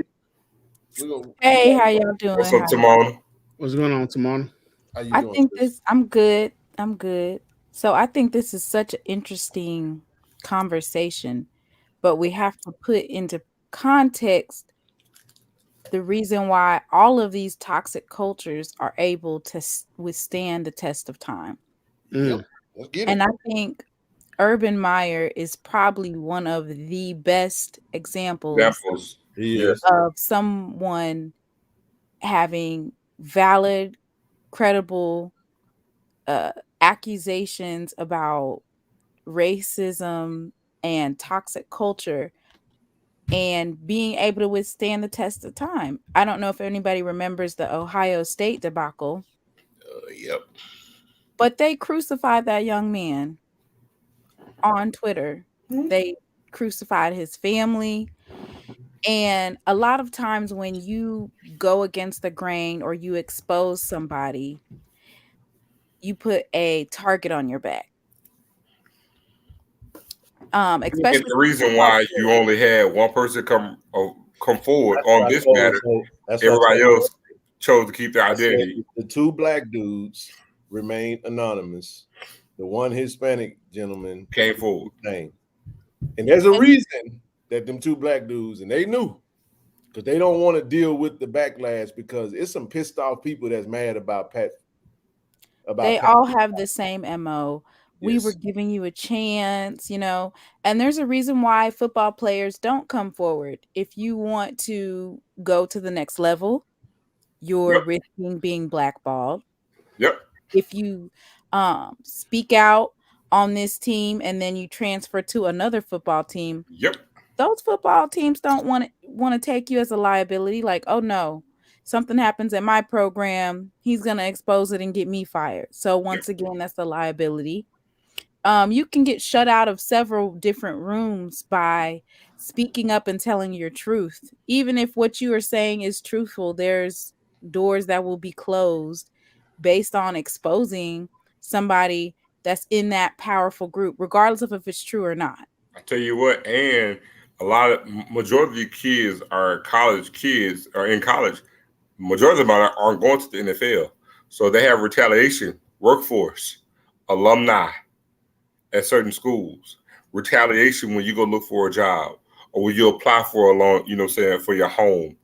I mean, because your name is going to go, it's going to go wide. And if you played that sport, I'm telling you, it's going to stick with you. You're going to be blackballed or ostracized from here. They're going to try to expose. They're going to try to expose and figure out who those actual people are. Yep. You know, it's a dog eat dog world. Instead of addressing the issue. Yeah, they're not going to address the culture because they don't see an issue with the culture. And this is why I want to talk about it, Timon. It's not, we're not, I already know what somebody thinks. Somebody think that we're talking about this to highlight racism. No, you got it mistaken. That's not what I'm doing. I'm just understand the mindset of knowing that we have African-American parents that see this. Because my question is, what about the black student athletes that are there now that know? You see what I'm saying? Like it's like, okay, because here's what they're doing. They don't see a problem with the culture because the culture doesn't affect them. It's actually advantaged them. It protects them. A racist culture protects, it walls in the races. It's normal. It's like a fish. What's the question? Does a fish get wet? You see what I'm saying? It's in the water. Like that's its habitat, right? And that's why we see so much pushback within these circles for certain things to happen. Like an example of this is is DEI, which includes equity and inclusion and diversity. Fact. And there's a lot of pushback in college spaces to get rid of it. And that inclusion includes learning about Black culture, learning about locks and natural hair. These are things that they brought to the table to let people know making statements that somebody is a monkey is not appropriate. They don't like it and they want to get rid of it. Man, I'll say this, and I'm gonna go on the record. I'm just you can be offended if you want to, but I'm raising Black daughters. I'm just gonna give y'all the breakdown as to what. Now you wear your hair how you. I ain't got no hair, so but just follow me on this. And I understand the conversations. I had a conversation just last week with someone, this very same person, about this conversation. I understand the maintenance that comes with African American hair, because we were taught in certain aspects that our hair was nappy, coarse, whatever the words you want to use. I'm gonna say this again: African American hair is the only hair in the world that can do what it does. It can literally hold every single texture. It can look like everything. It is. So this is what I challenge anyone. It's premium hair. The maintenance of it is gonna be what it's gonna be. Now I ain't telling you how to wear it or what to do with it or however you do whatever you do. But what I'm saying is that there's a reason why they do what they do. Because anytime you put some racist or bigoted people in a space where they feel minimized in any way, and I'm telling you, Black African American hair is very intimidating because of what it does. The only hair that grows towards the sun. Everything else falls and it's flat, and it is what it is. Don't hold no curls. I should poof straight up like a broccoli stalk. You know what I'm saying? That's what it do. Y'all know how I get down. So when you walk up in that room with that melanated body and that skin, that folk got to go sit in a tanning bed to get a somewhat of a darker hue. And this ain't no shot. And this is what folk ain't finna do. You ain't finna bag me into a corner and tell me that I'm being insensitive when y'all sit up there and see the bigotry and the stuff that go on in society every day, all day, but I'm the bad guy when I talk about it. Because what I'm gonna tell you is you can kiss me where the sun don't shine. You get what I'm talking about? This is the beauty. And I'm also, and I say this, and I'm gonna let my brother C leave. Appreciate you for joining, Sister Rochelle. What's up, OG? I'm just telling you, you can't tell me I don't know what I'm talking about, because Zoe will tell you. Zoe, how many times? TD will tell you. We talked about this. I'm dealing with something personally right now. I am a diversity quota right now. I'm the only African American in the role, Timona, in the position that I have. And my boss is a middle-aged Italian white woman. If she see the live stream and she do what she do, she just do what she do. I don't think she follow me.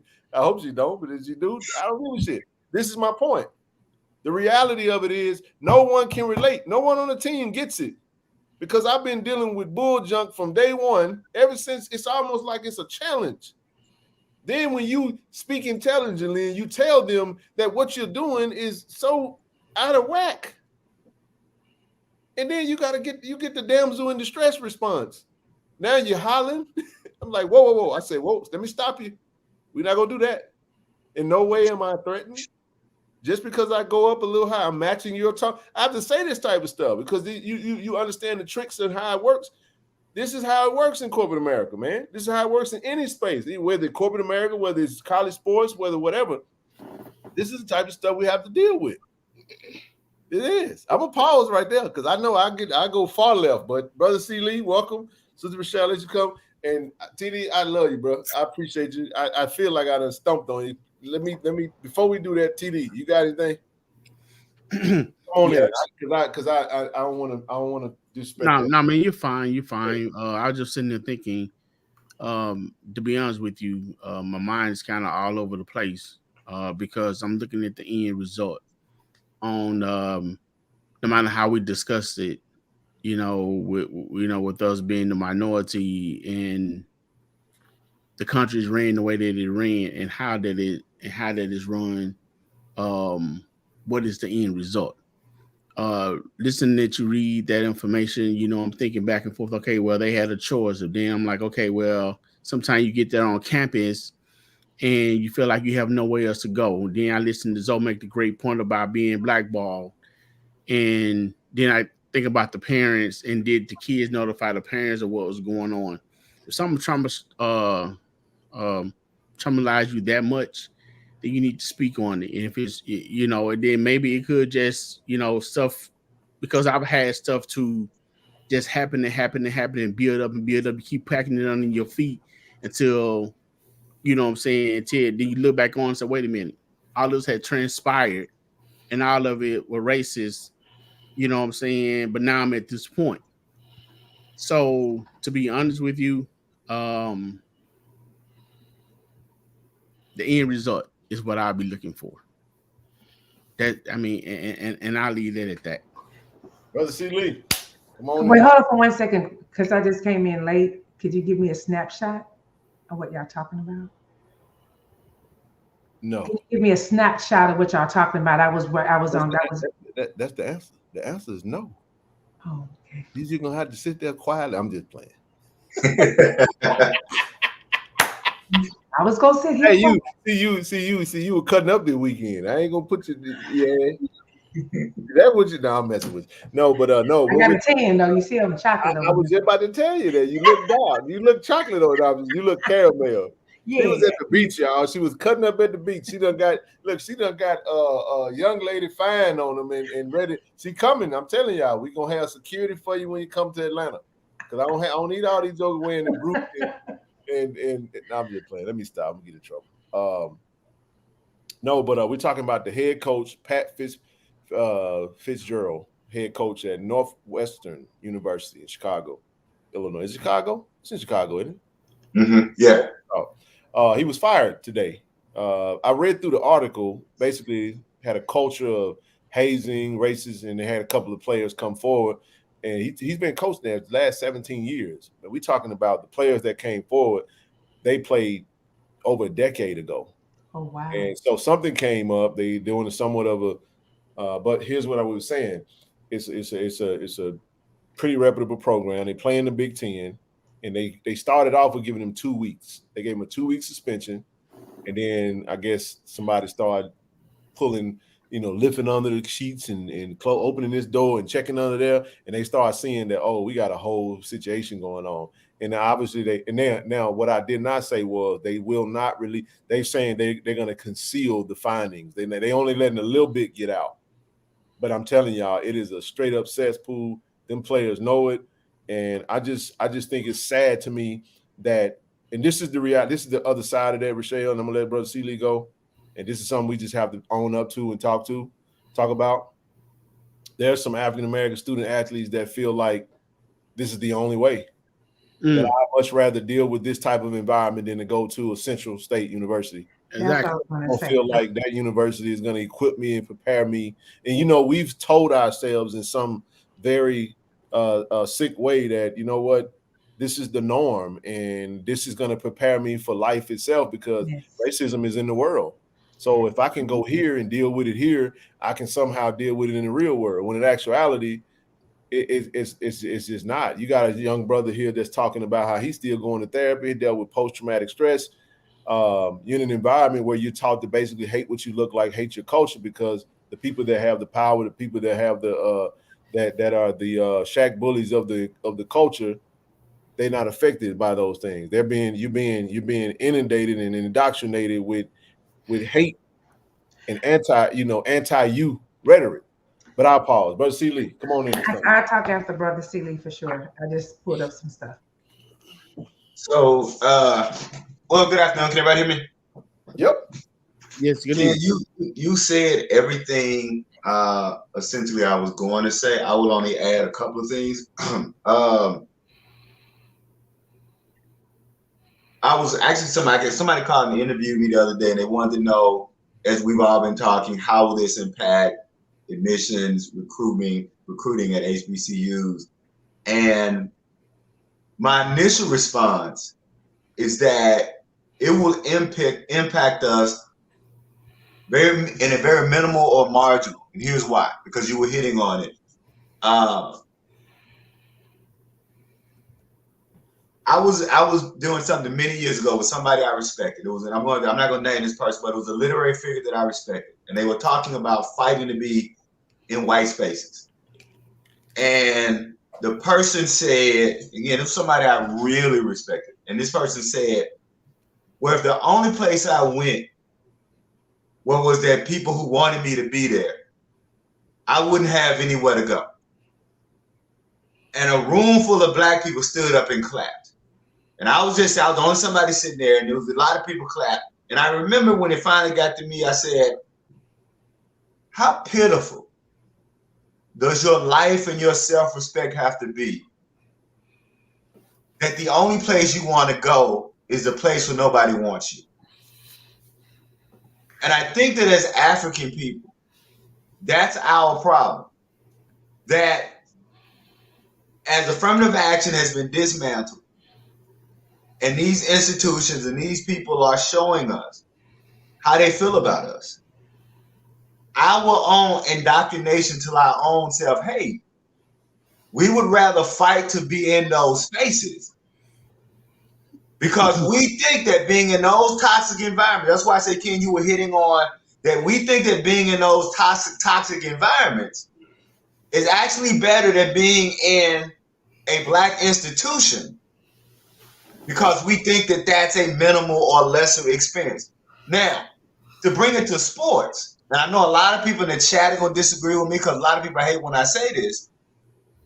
One of the big problems that we have is recognizing that AAU is the devil. And I'm going to keep saying it. I don't care if your child is in travel ball. I don't care if you truly understand what AAU is and what travel ball is. It is one of the greatest recreation of the plantation system, because what AAU ultimately does, I'm not talking about just the sports, but what AAU actually does is it removes black children from a particular culture. And then it basically prepares them to be pipelined as athletic labor. That's all AAU does. Most, not all, but most of the young people who are pipelined through AAU are taught that you are an athlete first and only. You're not a scholar. You're not a member of a community. You're not a person that has a social political commitment to anything. So you cannot be surprised that once we give our children over to these AAU type systems, that they are very easy to then pipeline into these PWIs and treat them in certain ways. So they go there, and that's the problem, that they go there understanding or feeling that these things that they have to endure are just the norm of what it means to be a black person in this space. You know what, so if you're wondering how this is going to impact HBCUs, at least for the next 2 or 3 years, it's going to be very minimal, because what's going to happen for the next 5 years is that you're just going to have lots of black people fighting to be in spaces where they're not wanted, because they actually believe that it's better for them to be somewhere they're not wanted than to be at a black institution that they feel is less than. I'll stop there. I got a couple of things I want to say, but I'll stop there and let some other time. I'm going to let you go, Rochelle. This is why the rhetoric was so dangerous in December and beyond. Yeah. This is why. This is why.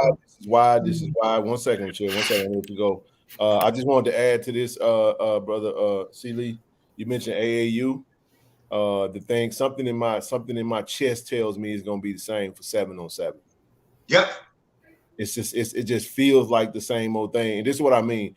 The more these coaches get these top athletes, they're going to start getting sponsors, and where the dollars go, the dollars are going to dictate where you go. So, for example, if Zoe got a team, right, you got Coach Phillips, and Coach Phillips got a contract. Zoe, can't you get a contract with a Under Armour or Adidas or a Nike? Yep. Now, if I'm putting this money in the hands of Joe, I could create NIL opportunities that's gonna follow the money, and the money gonna dictate where you go, where you play, and I could push them players into those spaces. It's the same as the high school coaches that's hiding the letters from the other schools and forcing this kid to go wherever they're getting paid under the table to go to. It's a farm system. You know what I'm saying? Like you said, a plantation system. I'm gonna shut up. Rochelle, let's go. Let's get it. Hey everybody. This is so, my heart just hurts so bad because it is a form of, we're still on the plantation, but we just don't know it. They're still making us believe that we are not worthy. And I think I heard what Tarana said, why won't they go tell their parents? Because chances are, because if this is their way out of a hard situation, the parents gonna say what their all Black parents probably say is that, baby, you just gotta suck it up and deal with it. That's what we say. Because it's so, our hurt is so normal that we don't even know it's abnormal. We have let dysfunction become our norm, so much so that when it comes, it doesn't even affect us anymore because it's ingrained in our DNA. And I'm gonna keep saying this, is that we don't, when I hear Black people talk about us, or when they want to go to these schools, they look down on HBCUs. Like, you're looking down on yourself because we still, and I'm gonna keep saying this, Brother CD, they may not like what I'm about to say, but segregation, desegregation was the worst thing that could have happened to us. I really believe it with all my heart. Man, it's because when we had nobody but us, we relied on us and we did what we needed to do. We did not rely on white people to give us schools. That's how HBC came along. We did not rely on them to have their banks. That's why we created our own Black Wall Street. We did not rely on them. We had no other choice but to rely on ourselves. But as soon as they welcome us in, here we go. We go. I would give a little pushback on that, but not to disagree. It's not a disagreement. Just feel me on this. When you use the term and say we didn't depend on them, I don't think even back then that we had the mentality that we're not going to. In the words sometimes my dad would always say is that life forces your hand. Correct. In other words, we were forced to stick together because that's all we could do. I agree. There was nothing outside the wall that we could do. You see what I'm saying? A lot of instances we were forced to go to HBCUs because that was the only avenue to get an education. You see what I'm saying? In addition to that, though, and I'm gonna let you go next, Michelle. That community collaboration is the thing that every community that's not African American is using to thrive. Most definitely. But I made this point last week, and I'll even bring it down now, because I mentioned to CD just last week, and I said, even if right now, as a whole unit, we choose to go back to segregation because it worked in our favor, right? We are less prepared to be in it now because of the way of the world. Yeah, all the systems around us was dismantled. It was just. Go ahead, Timona. So I would venture to say that when they were looking at segregation, that they were actually able to see the power that was brewing and being built in Black spaces. And the reason why I say that is, I talk a little bit about the Rosenwald schools and those schools that were created for Black kids to go to, specifically in the South, and the ability for the building that went on. So they never meant to make it, they didn't, when they say separate but equal, instead of keeping it separate and making it equal, they didn't want to do that. I would have said, you can keep it separate, just make it equal. Well, so basically with the public education system, what that is we're going to put them over here so that they no longer have the power to build. And then we're going to defund public education. So that's what they do. And now we're back segregated. And that segregation is through charter schools and private schools. And now they're doing something where they're taking federal funding and giving it to private schools who are able to pick and choose who they want in their spaces. Thereby, now we're back at where we're segregated. making it illegal for a student to register at the school across the town unless they're in sports. They'll give you a pass if you're in sports, but you'll get arrested and go to jail if you register your student at a better school across town. So that's how we're back segregated. If you look at the school systems, they're back segregated, and the schools with Black kids in it by far have the worst of the worst. Yes, for sure. So I'm sorry, Brother T, I just want to, and I think it's very important, the language that we use, because what Black people wanted to be was desegregated, not integrated. Black people were never involved. See, desegregation has to do with the law, equal under the law. Integration is just a social circumstance. Mm-hmm. So Black people actually agreed with separate and equal. We were actually fighting for that. The problem, and this is what people need to understand, the problem with fighting for desegregation was one of the few ways to test it was through integration. What I mean is that the original plan for desegregation is we're going to get our schools funded equally. But the way we're going to get our schools funded equally is we're going to go over here to their school where they don't want us. And the hopes is to keep us from over there, they will fund our schools equally. What happened, unfortunately, is that what we didn't know, and this happened across the country, but I'll use Mississippi because that was one of the major test cases. When we went over there, right, remember, we were just going to force them to fund our schools equally. What they did was they left their own public schools. That wasn't a big thing, but when they left their schools, they took public funding to create private schools. So let me say this clearly. All private schools, all non-religious private schools opened between 1954 and 1964. As soon as what? As soon as what happened? Yeah. All non-religious private schools opened between 1954 and 1964 are reaction to Brown versus Du Bois. But they're not only reacting to Brown versus Du Bois. Here's the little secret. Those schools were open with public money. So the lie that these schools were open by white people using their own bootstraps, there were schools in Mississippi that on Monday that building belonged to the government of Mississippi, and on Tuesday it was sold to a private entity for $1. There were buses that were public school buses on Monday that on Tuesday it was sold to a private entity for $1. So when Sister Sheila is now talking about federal and state funding being used for charter and public schools, that's not new, because again, the vast majority of those private schools open, those non-religious private schools open between 54 and 64 were open with public money because they understood that what they don't want was for Black schools to be open, to be funded equally, because the only thing that was limiting us was proper funding of our education. Now, end on this.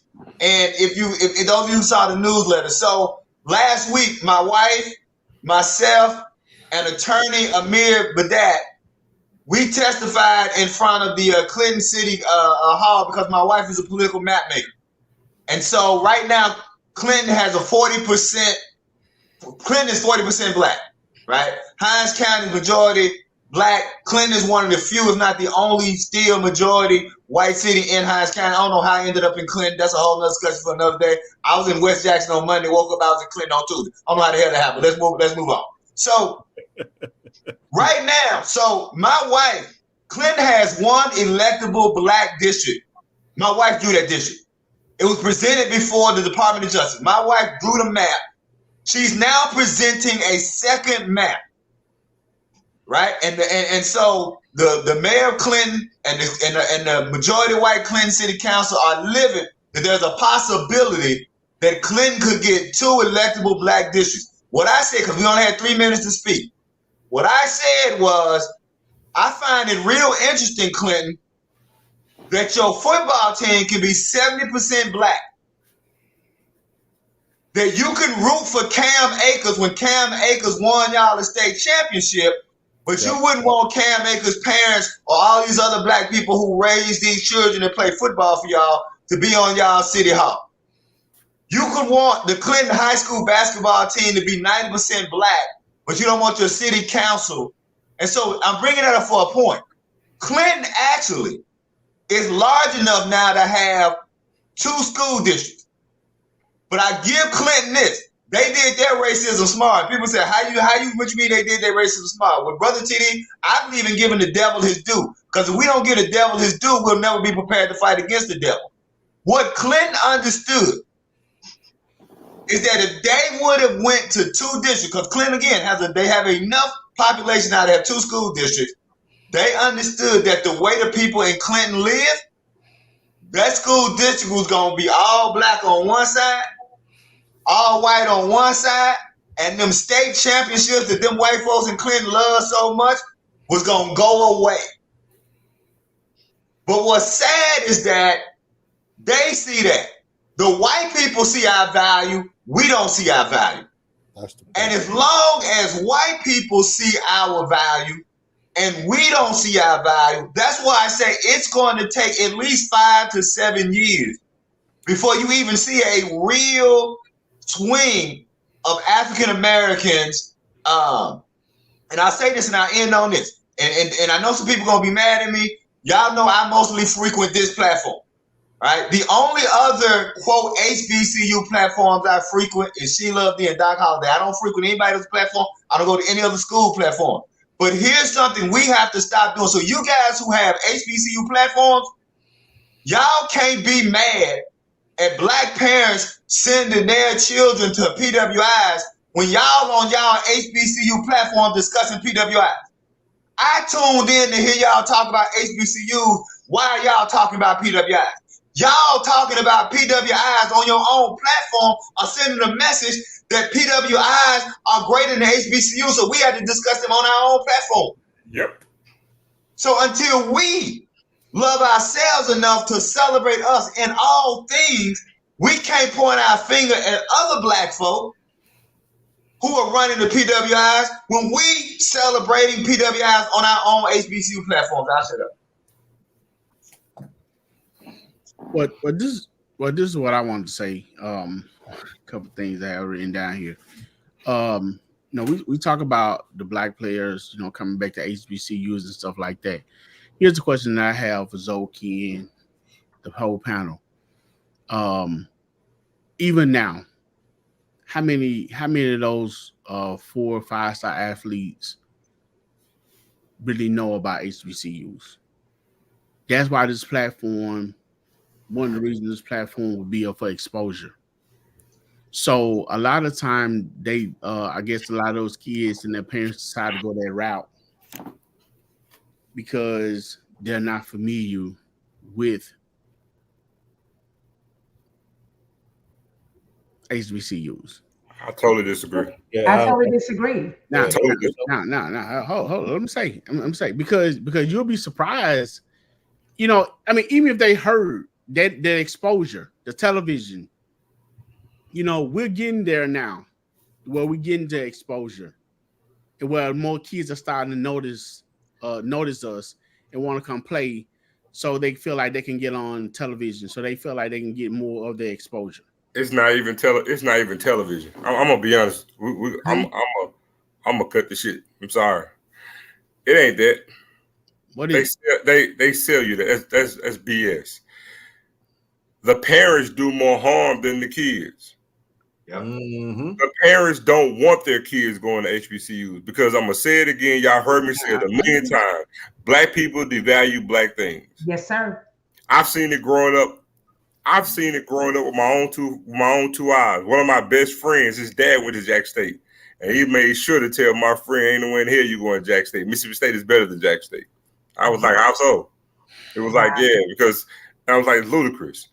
It depends on what your major is, what exactly is it that you want to do with your life, and what are you going to school for. But to blatantly sit here and say that one school is just ironically better than the other one is just ludicrous to me. And he is a Jack State graduate. And that's just one example. You know, hundreds of them like that. But to sit here and say that, oh, these kids aren't familiar with HBCU, nah, that's bullshit. They know them. They're familiar with them. Yes, they are. They're familiar. Man, let me tell you something. I'm not going to sit here and undersell the work that Jackson State puts in going to different high schools all over the country, going to career fairs, going to college fairs. Not only that, Vic might be on here right now. Vic Wide lives in Philadelphia, Pennsylvania. Yep. Vic does countless work trying to get students to come to Jack State all up and down the East Coast. Sure does. I'm telling you, people, man, they know. Yes, they do. And then Deion Sanders actually helps in that college too. So it's not about, oh, because they got a game. Yeah, that helps. It does help. Hold on. It does help to get a game on national television. The more stuff, the merrier. But I'm not going to sit here and act like these kids, I don't know. I never even heard of who Jackson State was. So I tell you what, you think more people know who Jacksonville State is than Jackson State? No, I'm not saying they never heard of them. No. I'm not. I'm just saying. So, because I can use, for example, like Jacksonville State, and this is not a shot at them, right? But you got a Jacksonville State in Alabama. You think a shit ton of people know who Jacksonville State is? Oh, I tell you what. You think a shit ton of kids right here know who Delta State is? You see what I'm saying? Mm-hmm. So I mean, yeah. Does every kid in this country know who Jack State is? No, they don't. But the same token, you think every black kid know who Howard is? No, they don't. And Howard has probably the biggest name out of all the HBCUs. And Spelman and Morehouse, but everybody don't know who they are either. But it's not about because they don't really play on TV that much. It's plenty of black kids know about Spelman. Spelman all-girl school. Xavier too in Louisiana. So tell me how the hell all these black girls know about Spelman and Xavier. And they ain't got nothing on TV. It's done. It's out there, man. But the parents do a great job. But in the same time, I could flip it and say the parents are the biggest crutch and the biggest the growth of HBCUs. And a lot of them, you know what? I know Reggie said. So this is a narrative that's kind of out there. I think to Zoe's point, the way you expand on it, like it's hard to believe that a major portion of our African American community and population in this country that don't know about HBCUs. You may not know the exact nuances and all the details, but I find it very hard to believe that, or you probably weren't paying attention to it. Like it may not be on your radar like that. You're not looking at it on an everyday basis. But I ain't never met a black person that said they ain't never heard of Jackson State. Because before Deion, it was like Walter Payton, right? Yes, yes. And I'm telling you right now that, for sure. I'm talking about living in Austin, Texas, and you got on Jack. I've been wearing JSU merch. Shout out Thad Reed, by the way. We've been rocking them J hats since bro been putting them joints out there, right? And you wear it, they be like, "What's the J for? Jack State?" Like Walter Payton. This for Dion now. I mean, JSU get every. Got some folks think that Jack State didn't get built until 2020. Come on, it's annoying, you know what I'm saying. And then you say it's proven based on what? Twitter. That part. Like I'm not saying that it ain't a bunch of people that identifies from brand recognition, like they recognize it because Deion rocked a lot of merch. He rocked them J's and everybody. He put Jack State in the front room of a lot of homes because of the publicity and the eyes that were on us, and we acknowledge that. Like we're not trying to say that we not stupid, you know what I'm saying? But Ken, one of the only ones I thought. No, Ken, they being disingenuous because they're sitting here acting like, oh, until Deion Sanders came, nobody knew who Jackson State was, and nope. I'm like, man, if you don't got that damn silo and get out my damn face before I take my shoe off. Can I say something? Yep, go ahead. My thing, what Zoe said, I want to piggyback on is that my son, we in California, and it was the parents, and this is what I mean is that some black people want to forget HBCUs ever existed, because this is what the parents said. We went to Stanford, had a college day. It was college back day, so it was nothing but all black kids throughout the area of California, coming to Stanford. And Stanford had a whole section on how they work with Black HBCUs and they transfer kids. Here go the parents. We can answer your question. Having a Black HBCU on the child's resume, isn't that a bad thing? Excuse me? Well, saying that you went to a HBCU, don't they look down on that? This is parents, not the kids. It is the parents who think that having a Black school, because we're going to go back to self-hatred and we don't understand or love ourselves, that you actually formed your mouth to say having Jackson State or any HBCU on your resume is going to get you denied a job. That's self-hatred. When you trying to fit in a certain space, then the rhetoric, the conversations, the decisions, the encouragement is all going to be geared towards, I want my child to have the best life. This notion, let me tell you something, man. Some of the worst parents are, and I mean, I'm a parent, but some of the absolute worst parents are the parents that got completely away from everything that they were raised under. Right. It's almost like you saying your mama and daddy did a terrible job. And then you have these inconsiderate, selfish, self-centered, obnoxious, lack of home training kids. And I got to fly next to them. And I ain't trying to be crazy because I hate flying next. I ain't gonna apologize for this. You meet my kids, I got some mind. I just make sure, what I really, really, really hone in with my kids on is not being obnoxious or being a disturbance to someone else. Exactly. That means not being loud, not being, you know what I'm saying? But I kind of got, maybe that was because I had this little kid that kept kicking my seat the whole flight. And it just was just like, and I look back and I look at the little kid, and this little Asian kid, ain't got nothing against Asian. I ain't no bigot. And then they kept kicking. And at this point, I looked at the mama. And I'm like, I ain't worried about that little baby back there. They don't know no better. I'm looking at the adult, and I'm sitting up here like, lady, do you not see your damn child kicking my seat? Like, I got a 2.5-hour flight. I would like to be, as comfortable as I can be. That's off topic. I just had a moment. I don't like even me, for example, I'm pro HBCU. I'm pro Black, right? Yep. But the same token, look, I have one daughter. I told y'all already off the rip. My daughter can go to a PWI if she wants to. I would rather her go to an HBCU, but I told her, I already told y'all, she can go to any school she wants to except one, and she ain't know what that one is. And I told y'all too, she can go because at the end of the day, it's her life. She got to go to class and handle her business. She can go to any school she wants to, but she can't go to Old Piss. Yeah. Over my dead body. I told her it could be on fire. I wouldn't piss on it. But fortunately, it's looking like it's going to be an HBCU because she choosing right now. Like it's going to be between Xavier, New Orleans, or FAMU. FAMU. Zoe and I would talk. Go ahead, Timon. It's the white validation that Black folks want so bad. But I don't think they understand the damage that they cause for Black people in totality. And hold on, let me interject. You say white validation, but you don't get validated. You don't. The only thing you do That's the thing that kill me when they say that. You want white validation, but you don't get it. You don't. Get it. Well, you get a false semblance of it when you conform. So I go ahead, Simone. So I went to a Braver Angels conference this weekend, the past week. And basically, Black people need to be in these types of spaces.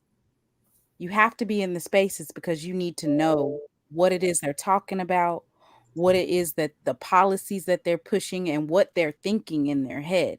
So Braver Angels is a bipartisanship organization, and they're basically having Republicans and Democrats, libertarians all come to this collective space and talk about political issues. So one of the topics that they had was about, is America a racist country? And it was a debate. And you have people in the affirmative speaking to it, and then people negating it.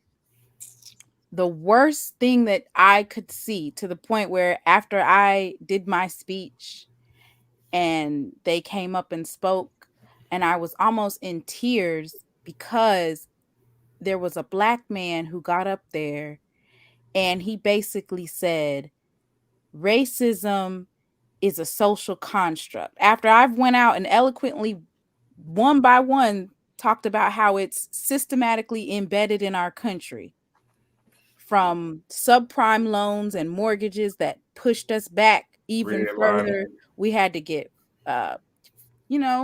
foreclosures, and how that affects Black people. And here he comes saying it starts with fathers in the homes. It's the education. It's this, that, and the third. Mind you, he had 5 Black sons, and all of them are in prison. And he sat up there and said that on this platform in front of these white folks. Now, here's the thing. Those people who seek white validation, they perpetuate these negative stereotypes of Black people only to basically secure the implicit biases that white people already have about us. So then it says, it makes it okay for me to think that Black people are predators. It makes it okay for me to think that Black people don't deserve equal funding in public education. And it's even more disheartening to see immigrants come into these spaces with, and it's like, what? Came over here and tell this little American dream story about how their parents made it, not realizing that refugees and immigrants were given funding. Come on. And that they took the different things that were used to remedy for Black Americans that were born and their generations. They took those things to their advantage and utilized them to catapult. Mm-hmm. There's a reason why immigrants are able to trajectory, especially if they're Spanish speaking. A lot of those jobs, they started making it, you have to be bilingual to get it. Thanks. You have to be bilingual. If you're bilingual, call us. If you're not bilingual, they're not trying to talk to you. So they took a lot of those. Trust me. So it's just, there's a direct correlation between immigrants coming to America and a downshift in the 80s to 2000. And I think Mr. McGinnis can probably add context there to why immigrants became the model minority, because they accepted those conditions and then took affirmative action, took our spaces, funding, they took our spaces and utilized it to catapult. Well, what She Loves Thee just said about, and if when I'm doing my classes, we talked about the Asian population is considered the perfect minority because they are very submissive to white people. I'm dealing with this right now on my job. Well, Asians have been actually grandfathered into whiteness. Yes, exactly. And what people don't even understand is a whole lot of other nationalities that have grafted in is probably a better word than grandfathered in. Grafted. Because I know, like, for instance, I don't think people realize Middle Eastern people literally have to check the white box when they do the census. Mm-hmm. There is no check box for them. They are forced to check that they're white. I don't think people know that. But for Asian culture, they are considered the perfect model minority because they're submissive. They keep their head down. They don't vote. They don't understand it. So they are that's why they get these, because like, for instance, at my job, and I'm actually going to bring this up, is that all of the positions in our jobs are done minorities, but none of them are Black. They're all Asian and they are women. None of them are Black. You see what I'm saying? Because why? They was going, Rochelle, we just don't want to do anything wrong. And they just take it. And that's why they're there in those spaces. So and I think for people saying, well, a lot of people don't know about HBCUs, this is my issue. We got something called Google. If you really want to know something about a Black school, Google Black school and see what come up. Let me tell you something. We do what we want to do when we want to do it. The reason we don't do it into Black spaces, because we still think in the back of our head, Black is not good enough. And until we can acknowledge that, Ken, And Zoe, until we could acknowledge that, because even my son, when he went to Jackson State, and I Googled, I said, babe, I think you need to check this out. Jackson State is in the top 25 in the engineering department. And when he saw it, I said, I want you to look at this. He wanted to major in engineering. I said, look at Jackson State. And that's why he applied for it and got a full ride, because he was thinking the same. I said, no, I want you to take a look at this. He said, Ma, I want to go. I said, and I think you should.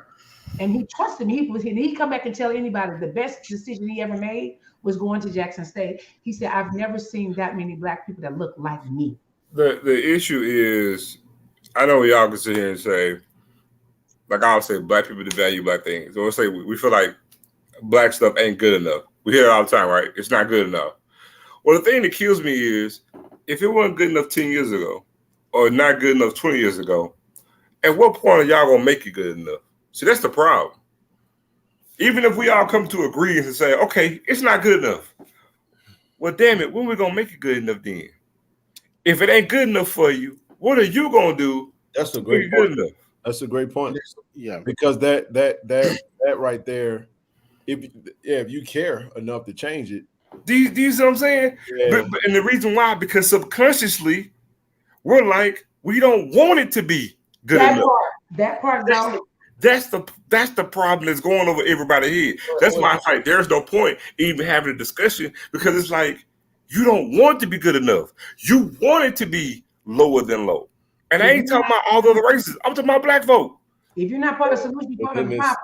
Within this same system is classism, right? You know, so that's what you deal with. So it creates this.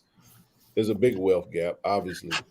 Hold on, let me say this. And the HBCUs are a microcosm. If we're gonna keep it a buck, HBCUs are just the face of everything with Blackness. So what I mean by that is the same way we prop up and we use HBCUs as the visual, it applies to everything. That's why the ghetto is the only reason why I look the way it looks. It's hopelessness. That's why you don't have group economics. That's why we can't work together, because we don't want to work together. It applies to every damn thing. See, this is the thing, and I got to say this because we working together collaboratively to try to do some things, even in business. There's a lot of things that are out there that would allow a lot of us and our, a lot of Black people to access the necessary tools to get to some of that wealth, right? To get to some of those opportunities.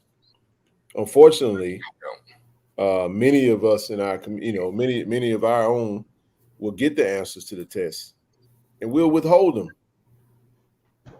We will, you know what I'm saying? We will not. If you go and try to speak to somebody that's doing it big, you see them doing their thing. Now, this is what they're gonna do. Now they're gonna show you, oh, we doing it. Oh, we doing it big. Go try to talk. Now, I ain't saying everybody, but I'm just saying you go try to talk to them and say, well, bro, if you doing it because there's a fear of, if I give you all the answers, then you basically gonna surpass me. Precisely. Because it's mindset of scarcity. We're too busy competing, and then other communities are working together collaboratively. That's what I'm saying. We're still talking about HBCU. We're still talking about, more specifically, we're talking about Jackson State in the instance, which we're doing some things now. PPP loans. Here's You're the thing, getting them free. Getting them free, and then we want to sit there because I know how to do it. Oh, I'm gonna do it, but I'm gonna charge you about $10,000 for me to do yours. Literally, yeah. You found a way to get. Think about this. You found a way to get. I ain't talking about the illegal ones where they go to jail. I'm talking about I legit know how to do it and could benefit you. And the only way I'm gonna do it to help you get it, I'm gonna charge you $10,000 to get your $100,000. Listen, man. We have a mindset of scarcity, and we have taken on the mindset of the oppressor. This is the thing. Let me ask a real question. When Jackson State does more things to make itself have the appearance of that some of these other PWIs have, let's just say in the athletic department, then what? Is it going to be good enough then? No. You see what I'm saying? It's still going to be, is it like where we would love to see a Travis Hunter show up to a Jackson State that doesn't require a celebrity coach to be the head coach. You know what I'm saying? Because they really, truly want to be at that institution. But there's so much money that's circulating in actually there's a everybody at all these student athletes ain't getting big time $1 million NIL deals.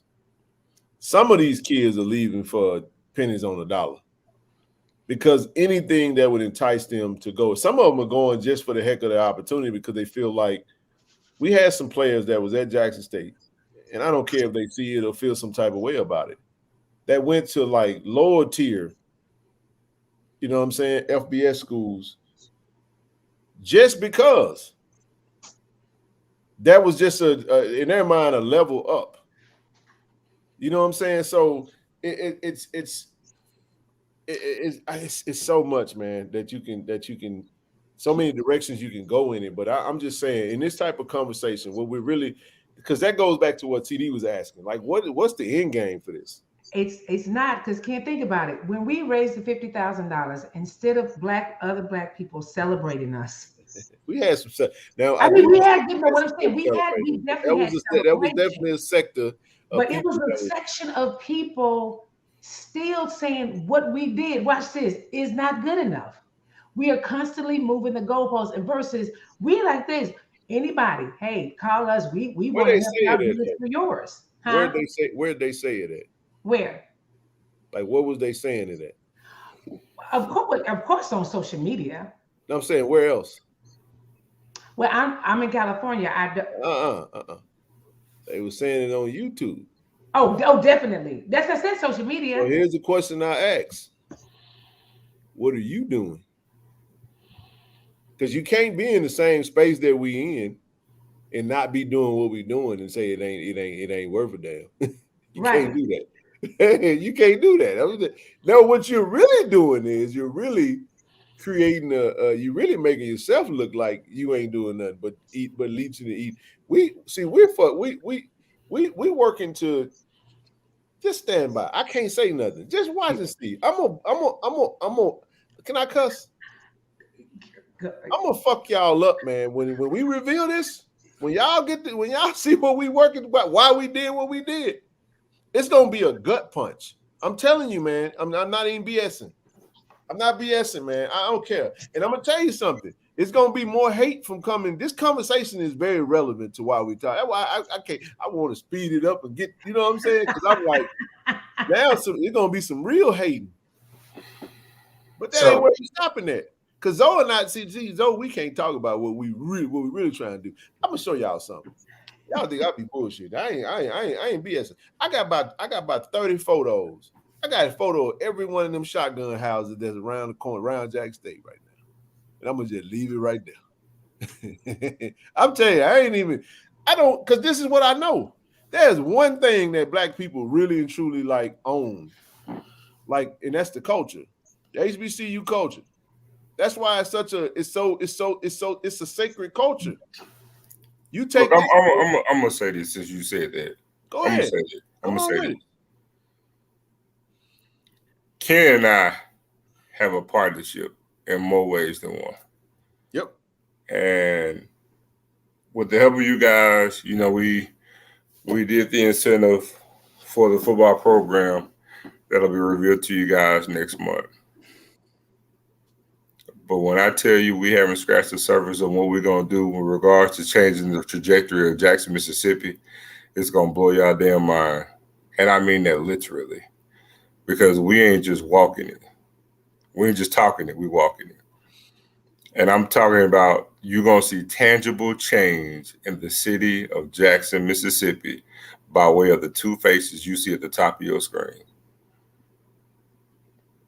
And I'm talking about tangible change that's going to transform this city. We're going to start with 1400 J.R. Lynch. I'm not, and I'm not. I'm serious. This is where I'm at. I ain't even cut you off, Zoe. Hold on, This is not some shit to get up here to try to stunt or just give an empty promise. You can record me now, record my face.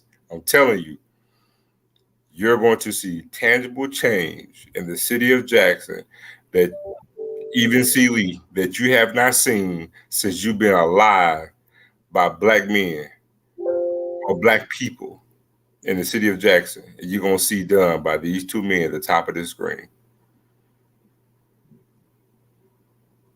So I'm telling you right now, when you see it, you're going to say, my God, this dude said this and said this shit on YouTube. I don't even care to even, like, this is where I'm going with this thing. And forgive me, y'all. I am just moving into a space where I really just don't even give a damn about what people say no more. If y'all ain't talking what we talking, I ain't even talking. That's where I'm at. Like I gotta thank Brother C. Lee, because I used to be this. I almost said Timon. I almost said diversity and inclusion. I was very inclusive. I ain't no more. I'm gonna tell y'all like that right here. I love you. I got nothing but love for you. Don't get me wrong. But I hope y'all lose. I hope y'all lose all y'all games. Talk about to the other school. I am not finna sugarcoat that. I am a pro JSU. There is no mistake with this black big head joker. What I said, JSU a bus. I want to sweep the SWAC. I want to beat everybody by 40. You understand what I'm saying? That's how I feel. Now, don't get me wrong. Now, let me stop and say this. There have been some brothers from other schools that have reached out to us and asked us for, hey, what about this and how about that? Why I would do everything in my power to give them any information that I can. You know why? Because DJ JSU Media helped me learn the platform. You know what I'm saying? Coach Walker encouraged us to come to this space. So anybody, and this is why I'm saying this, because this is kind of a sidebar. Brother C. Lee, we had a gentleman from Southern. I ain't gonna say the name, but Southern. They looking to try to create their own Tiger Talk. And you know what I told them? Go for it, man. And I said, when you do that, make sure you align yourself with the university's athletic department. And make sure y'all be the one-stop shop for all Jaguar news, sports, conversation. There should be nobody that can come to any space and give information about Jaguar sport. Now, I said, I know, shout out to Carlos Brown and shout out to what's my man on no, my guy that's on the radio, because I ain't on Facebook no more. What's his name? Carlos? No, brother. He used to come on in the space. Reggie Flood. Shout out to Reggie Flood. Reggie Flood, yeah. Reggie, Carlos Brown, all them cat. BJ, because they mentioned BJ was probably, I know. I said that BJ Jones is going to be BJ a legend in the space when it comes to, you know what I'm saying, HBCU sports talk. But if he's talking Southern, though, think about that. Have the inside, and I know, shout out to the SWAC and the food, but see, that's a different thing. That's somebody from Alcorn, that's somebody from Southern, J Mac and G. They do their thing. Shout out to them brothers. But I'm talking about specialists. You get what I'm saying? You got ER doctors that cover it. They doc, I got a headache, I got my toe hurt, my foot hurt, I got a bunion, you know what I'm saying? I got shot in the ass, anything, whatever it is. It's one doctor, they come see you for everything. But then you have like foot specialists. Do not go to a foot specialist talking about my elbow. Don't go to a foot specialist talking about your ears or your throat. I specialize in footsis. You understand what I'm saying? That's what we do. That's the equivalent of kind of like how we get, and that's not a knock to anybody, but what gets annoying is when you go into a space like that. That's the equivalent of going into see a foot specialist and you talk to them about your ear and you get mad at them because they say they can't help you.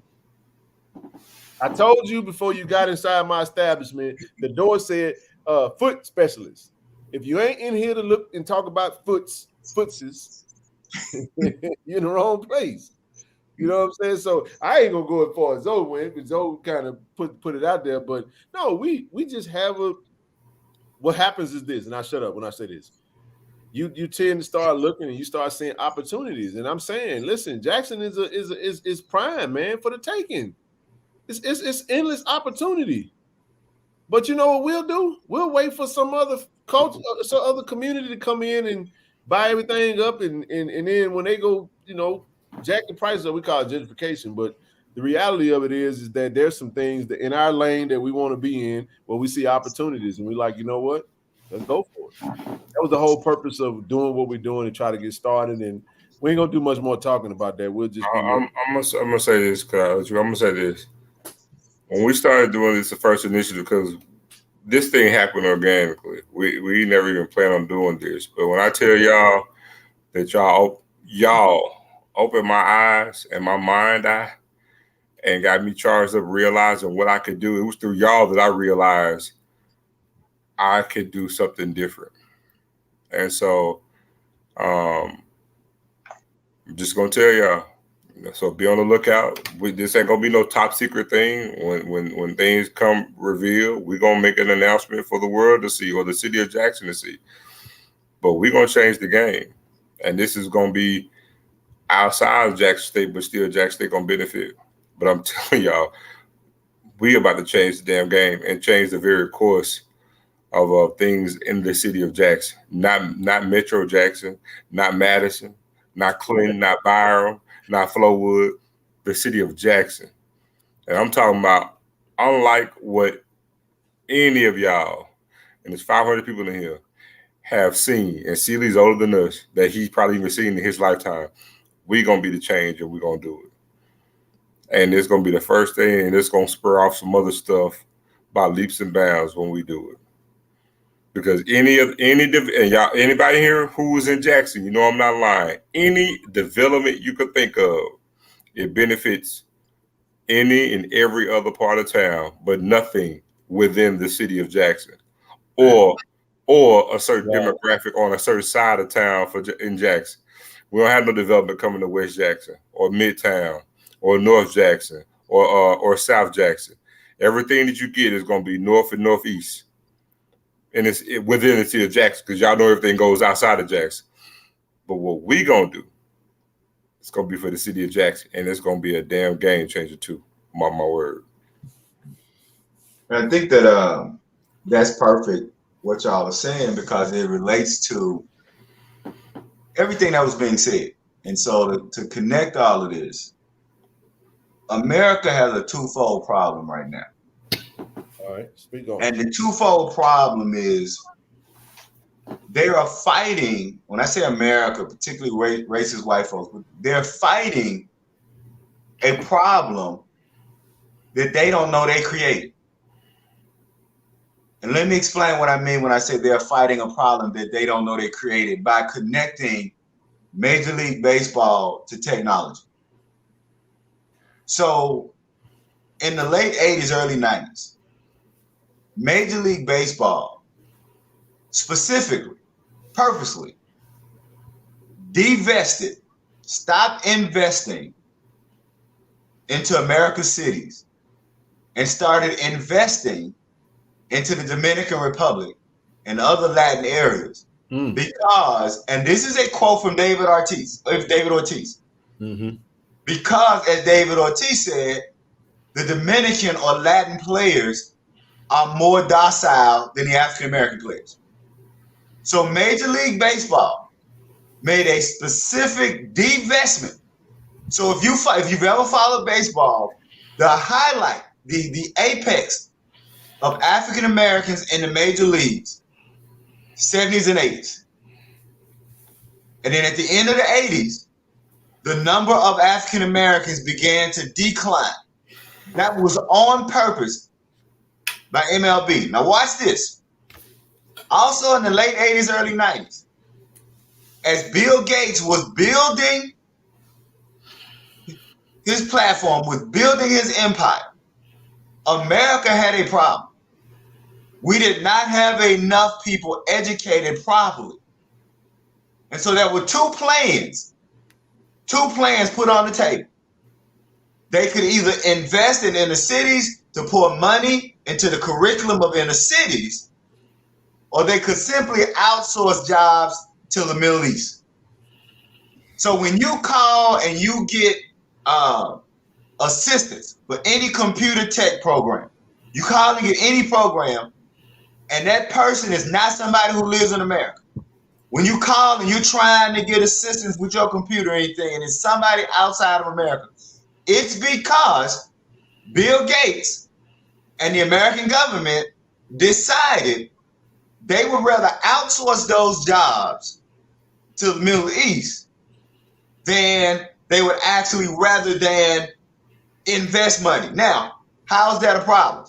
Well, what that essentially created by outsourcing jobs because they wanted to bust labor. I mean, so there's other things that has to do with unions. Right. That is why America owes so much debt to China. That is why China is now one of the top superpowers. Yep. Because white folks decided they would rather, as my grandmothers would say, cut off their nose to spite their faces. And as my grandmother said, racist white people would rather they would hurt themselves to hurt black people. So the condition in which America exists today, white people are hurting because of 30 or 40 years of economic policies designed to hurt black people, not those policies. So it is not, so when you talk about Asian people who brought the lawsuits against affirmative action, what you need to also understand is that they were funded by the heritage groups and those types of programs. So those lawsuits by Asian folk was actually funded by white conservatives, and not knowing that these same people that you are funding are also the same people. And so the last thing I add to connect all this together, y'all do know that China is actually the biggest colonist in Africa right now. Facts. So England, France, the Dutch, they are no longer the biggest colonists. China right now. Now, one last point I add to this, something that a lot of people miss. If you remember the very first Black Panther, something that was said in that movie that a lot of people miss. And they said that Wakanda does not take aid. Yep. Right? A lot of people miss that. The reason that was an important statement is because the reason Africa is in the condition that it's in is because that so-called European, American, and now Asian aid, those are basically pimp loans. When a major country gives a smaller country, quote, aid, what they're giving them is what y'all know those title car loans? Yeah. That's what foreign aid is. Foreign aid is a title car loan, and so Africa now has incurred debt because of those title loans that now China holds. And so now America has a problem because now China is pushing to destabilize America, but China would never be in that position except the fact when America had a chance in both professional baseball and technology to fund the inner cities, they decided rather than fund the inner cities to outprocess those jobs. And so rather than racist white people admitting we made a mistake, we made a deal with the devil to keep black people down, they're doubling down and attacking black people because they are afraid to attack people like China, who are the people who are in their position because they sold out their own selves to hurt black people. I shut up.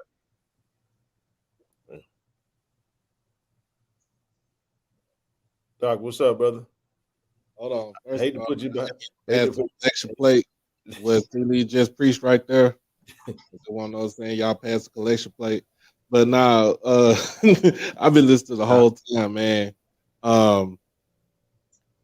The one thing you was talking about, like, with the hair, the reason why they brought the Crown Act into place, I could tell from my own experience. I've been growing my hair I done grown my hair out 3 times over 16 years. And each time I cut my hair is because I donated for a cause. That's what I do. But I've been in a pickle where basically somebody told me, like, you have to cut your hair in order for you to keep your job. And I told them I'd rather be real with myself than to sell myself out. Then than to sell my soul for a quick paycheck. Man, listen, I ain't going booty face no more, man. I'm serious, man. I don't know if y'all, I don't know if y'all ever seen me without this beard, but I used to have hair, and it actually worked when I didn't have facial hair because I had something up here. But no, player, I ain't doing that. I was like, you know what? I'm at a point now where I just tell you, keep it. I ain't taking no job that's gonna force me to look. Matter of fact, I ain't working for nobody no more after this. I'm serious. I'm done, man. I can't do no more. Because I'm saying it for this because in the industry that I work in, man, professionally, in my mind, I got to where I probably would have never thought I could have got to. You know what I'm saying? I came out here for work, man. I'm not just for work, but I'm out here for different than work, but I won't get into all that, but because I don't like to put too much stuff out there on the airway. People no, I am good, and I like to keep it that way. You see my face. I like to keep everything, keep the main thing. But here's the point. But yeah, man, I realized the more you go up, the less of you is represented in certain rooms.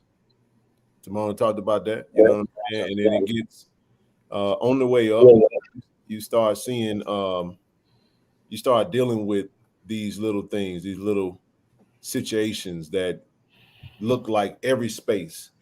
And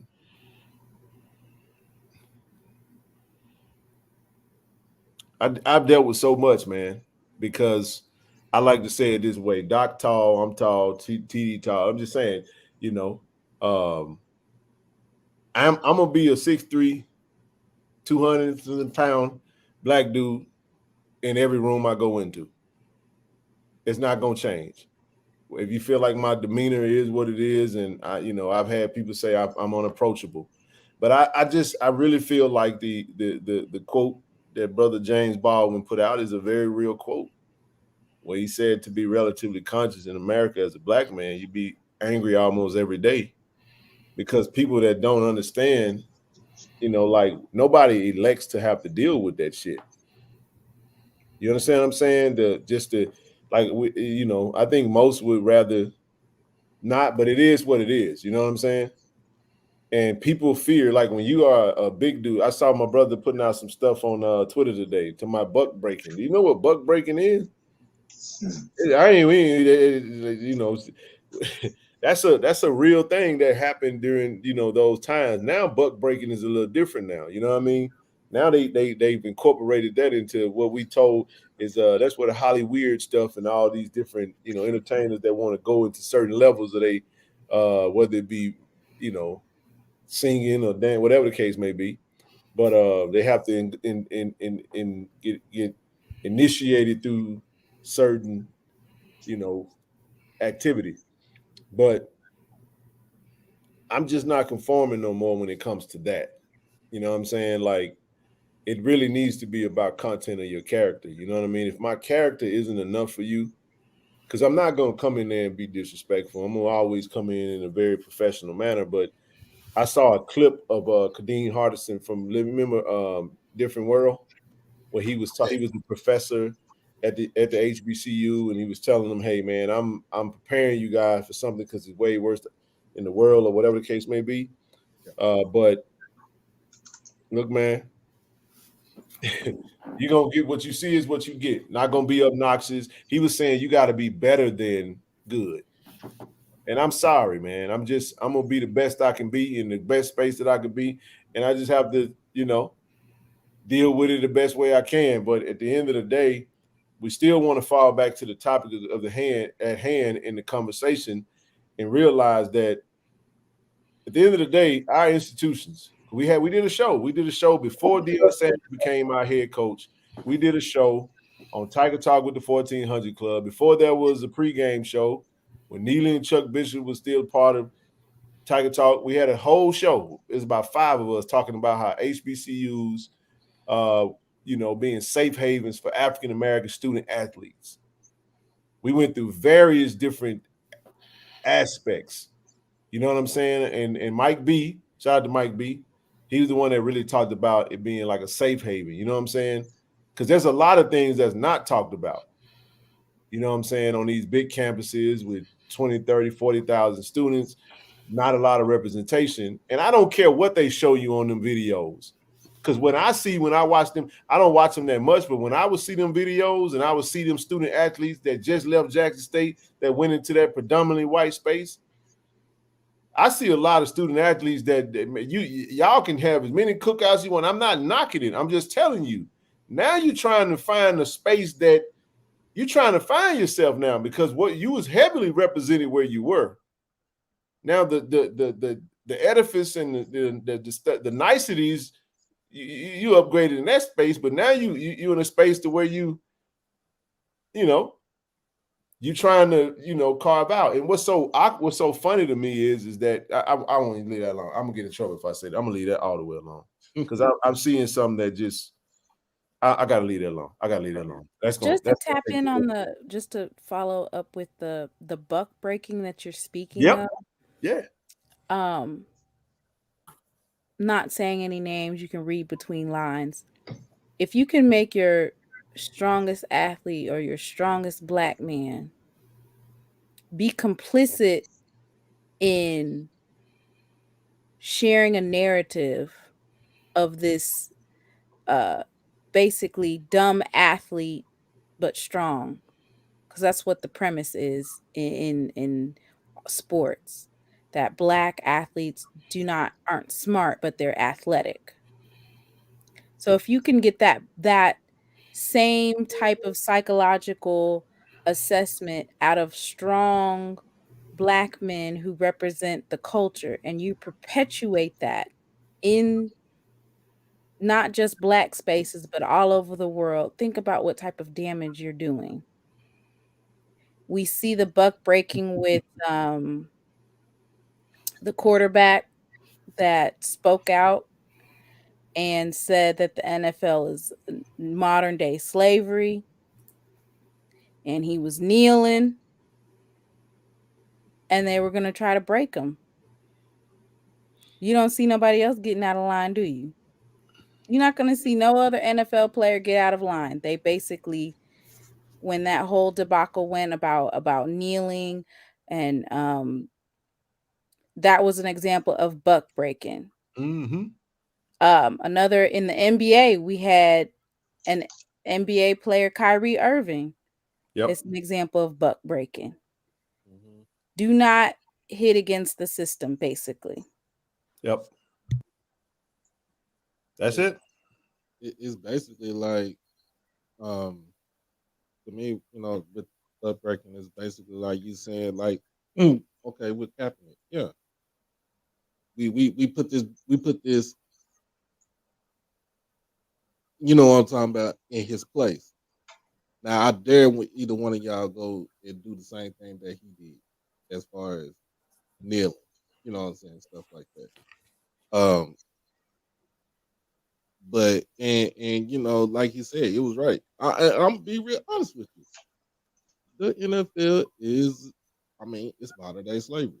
You have teams, they have a draft, they have a thing as far as evaluating the specimen, which is the talent, and that's basically what it is. I ain't gonna sugarcoat nothing like that. It's in the mindset of I remember Django. Yeah, I remember Django. I love the movie, man. That was like, bro. See, you remember the part where they had what did they call it, man? Where they were fighting. The Mandingo. Yeah, the Mandingo fighters. Yeah, so you have this barbaric type. Candyland. Yeah, there you go. And but it's a lot of money in it. And this is the thing. What makes you love the money is that if you drain community of his resources and his potential to earn this, to sustain his stuff off his own effort. This is the thing that I've just, because it affected me. I've always wanted to, my dad, I was telling you, my dad has never, I've never seen him work for anyone. Been an entrepreneur my entire life that I know, that I can remember. But that was something that my brother, shout out to my brother Richard, who always was an entrepreneur. He always was more of a business minded. I was the one that would work for someone and I would excel and just be the best that I could in that role and elevate as high as far as I could go with it. But as I've gotten older and I've gotten more cognizant of who I am and, you know, what I look like and how people respond to that. And I don't, you know, I don't take, you know, I am who I am. You know, my face look how I look. I don't get to see I ain't never seen my face. I just, you know, I look in the mirror, but I don't know what it look like if I ain't never been across the room from me and or whatever the case may be. I try not to look too crazy. Do I be looking crazy? I try not to. But now my point is, but as I've gotten up in age, you tend to realize that now you see why some of these wise young, I say young, but some of these wise gentlemen that have chosen entrepreneurship over working for someone, you know what I'm saying? You know, because it's just the stuff you have to deal with and how you choose to. But not everyone has the luxury to be in that type of space. Sometimes you just deal with it the best you can. And the reality of it is, when we talked about, you go back to remember you were hearing a lot of, we want to have a seat at the table, right? Leveling of the playing field. And what leveling of the playing field was not necessarily that we wanted every single top athlete. We would love to see that, but there's no examples of that. There's no frame of reference in this day and age of the kids that are coming out of the homes that, you know, and usually when you get some of that old school parenting, it's kind of few and far in between as far as what you can see. You know what I mean? So you have a situation where here we are. We talking about leveling the playing field.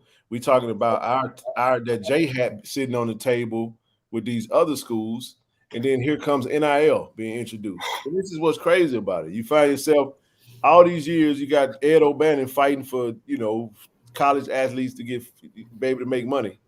And then as soon as we find ourselves in a space where we got a coach that can make change, here comes this rule and this law that now that creates a bigger divide between the haves and the have-nots. Where was Deion Sanders our coach when NIL got passed? Yep. Yeah. Maybe we should have. You know, I'm just thinking about it. Is it a coincidence or is it? Think about it. Remember, the first athlete on any level to get an NIL deal, Central Odom. I'm just saying now. Now, I'm not saying Deion is the cause of it because at this time you don't have a Travis Hunter, but Travis comes after the fact. But even with that being said, let's go back to the Nick Saban conversation. You see what I'm saying? You remember that where people took the context of what he said, you know, when he referenced Jackson State, because it was like, wait a minute, man. What now? We usually when we do stuff, it's for us to benefit from it. Right. But now, man, you don't let this little black school get in here and start doing. They're not supposed to be doing what we do, because it's supposed to be a gap, because we're supposed to continue to harbor this talent. And unfortunately, we've grown to love it. We love college sports. We love college football. We love college basketball. We love these games. And you go into these other countries, they're not really loving. They don't have those same sports. Now, our leagues in the U.S. are the greatest version of those leagues, but it's just a lot different. You go to some of these other countries, soccer is like the primary sport. You know what I mean? It's just a different, but it's a lot of that goes on too. You just had remember the soccer player that dealt with the crazy racism when they was calling him, was it what they called him, monkeys or something to that effect? He was dealing with it's Vinny Jr. So, yeah, he played for Real Madrid. Not Real Madrid. Real Madrid. So recently you have him and he to where the point to where even their coaches just feel sorry for the dude. It ain't just a US thing. I'm just saying, like, racism is racism, you know, but it just goes back to what TD said. It almost feel like you just basically talking. It ain't nothing gonna change. You know what I mean? So what you have to do is you have to start changing what you can control and what you can affect in whatever aspect that you can. And I think that we got a lot of work to do. And I love what you said, C-Lee, and I'll let you go. You talked about there's a level of accountability that comes from this new media. We call it, like Draymond said, this is the new media now. YouTubers and podcasts and all that type stuff. You got to be careful, man, what we put out there, because a lot of that stuff gives a license to further, hold us back in certain spaces when it comes to that. You know what I mean? I can't take you serious if banter is one thing. We're gonna banter, we're gonna talk smack, we're gonna do all that. But when we're talking about just damaging rhetoric, is not healthy for the culture, it's not healthy for the schools, it's not, it ain't what it ain't. But we just trying to do what we can do where we are. We're gonna focus on what we're doing, and I think it's yielding some positive results, because there are some that are in other spaces at other schools that's looking at possibly duplicate some of the successes. And like I told Zoe, I said, Zoe, there's going to be some folks that's going to see what we're doing, and they're going to do it better than we're doing it, because they're not, they're going to see it and they're going to say, you know what, I could do it this way. Right. Their community, their resources may be different. And by resource, I mean people. The energy may be different, because now there's not going to be so much doubt that they have to fight against. Because, when you're first introducing something like, bro, we're crowd surfing funding through a YouTube channel. And now that's weird. That's crazy. But when you see it done, you think the 50,000 is insignificant. No, the 50,000 that you saw was really just a frame of reference to let you know that it can be done, and creative people, innovative, progressive thinkers, then when they see that type of stuff, they say, you know what, I could do that and I could do it better. And if that's what it yields, hey, then we did our job. But we ain't gonna stop. We're gonna continue to do what we're doing. So I'll pause and let you go. So I'm finna holler at y'all. Hey, no problem. All right, good night, though. All right, LG. So one of the things to continue to connect all this, and I was laughing when I because I wanted to make sure. I want everybody in the chat, when you get a chance. 14 years ago, I didn't know it was that long. 14 years ago, I published an article, and that article was published with a paper. That paper is now known as the Mississippi Free Press. Back then in 2009, it was known as the Jackson Free Press. It was published in both the Jackson Advocate and the Jackson Free Press. Mm-hmm. And I want everybody in the chat, it's online. I just wanted to, because I didn't know, it was 2009. If you Google my name and Tiger Woods, so just Google Celie McInnes, Tiger Woods, what you will find that 14 years ago, I'm still discussing what happened, because the original title of the article was From Africa to Jackie Robinson to Tiger Woods. That was the original title of the article, From Africa to Jackie Robinson to Tiger Woods. And so the question that I was raising in that is, why are we always celebrating Black people who become superstars in somebody else's system rather than celebrating people who become superstars in our system? That's a great point. And that's something I wrote. And again, it's you can find it, like I said, it's on the Jackson Free Press website. Like I said, now Jackson Free Press is now Mississippi Free Press. But just you'll Google Celie McInnes and Tiger Woods. And here's what I found interesting, because I remember that. I went through all the great things Jackie Robinson. I said, in this article, I'm not writing this to say Jackie Robinson. Somebody started. I was going to say that I actually had twists, Ken. So when you go find that article, they have my picture up, and I had twists. So people going to see Celie McInnes with twists. Yeah, I had. I said so. So I look here. Hey Ken, I've had every hairstyle black people could have. I've had jerry curl, perm, braids, twist. So you can tell what year it is by looking at my head to see what hairstyle I had. So, but the point is, like I said, when you guys check that article out and ask yourself, I wrote that in 2009. Here it is, 2024, and we are still asking ourselves, why won't black people celebrate other black people making black institutions great? That's really was the gist of what I'm saying. And I agree with you, with brother Willie T, and also the Sister Divine too. I think both Willie T and Sister Divine both have great points. That yeah, we do need to celebrate people from STEM, and it comes from us taking control. Or let me put it to you this way, brother Willie T. Let me ask people this way: how many of y'all in the chat have or ever had a subscription to a black-owned newspaper?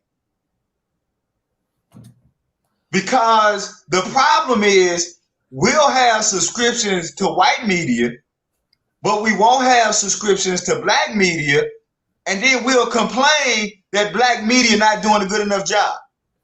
So for those things that Brother Willie T is saying about we need to celebrate more people in STEM, it's because we don't even support our own black media.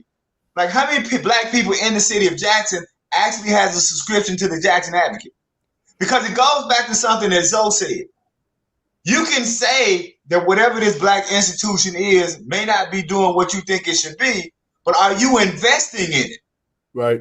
I have a problem with people going to say, well, you know, the Jackson Advocate needs to do this, the Jackson Advocate needs to do that, but they've never purchased a copy of the Jackson Advocate. They've never had a subscription to the Jackson Advocate. Black booksellers need to do this, but you've never purchased books from black book owners. So to do what Brother Willie T is saying needs to be done means that we need to invest in and support black media companies, black newspapers, black book owners, so that they can have the resources and that they don't always have to just celebrate one type of black person. And this is not what I'm about to say is not a shot on Ebony. I want everybody to understand what I'm about to say is not a shot on Ebony. I still read Ebony. If you read my newsletter, I put links in my newsletter from Ebony. But one of the things that upset my father got tired and he for a moment canceled his subscription to Ebony because he said Ebony used to be a great magazine until it became about showing mansions that black people own. And at some point, our celebration of black people has to be more than the mansions and cars that black people own. It has to be about selling intelligence, celebrating ownership, celebrating those things. And so every time I see a black media that is celebrating those kind of things as opposed to celebrating, and I want to be clear, Ebony does a good job of doing both. I'm just using that as an example. But it's also about if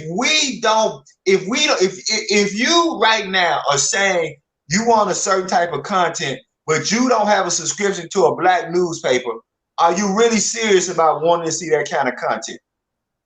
Because, and I'll end on this, show me where you spend your money and show me where you spend your time, and I'll show you what's important to you. I'm gonna say that again. Show me where you spend your money and show me where you spend your time, and I'll show you what's important to you.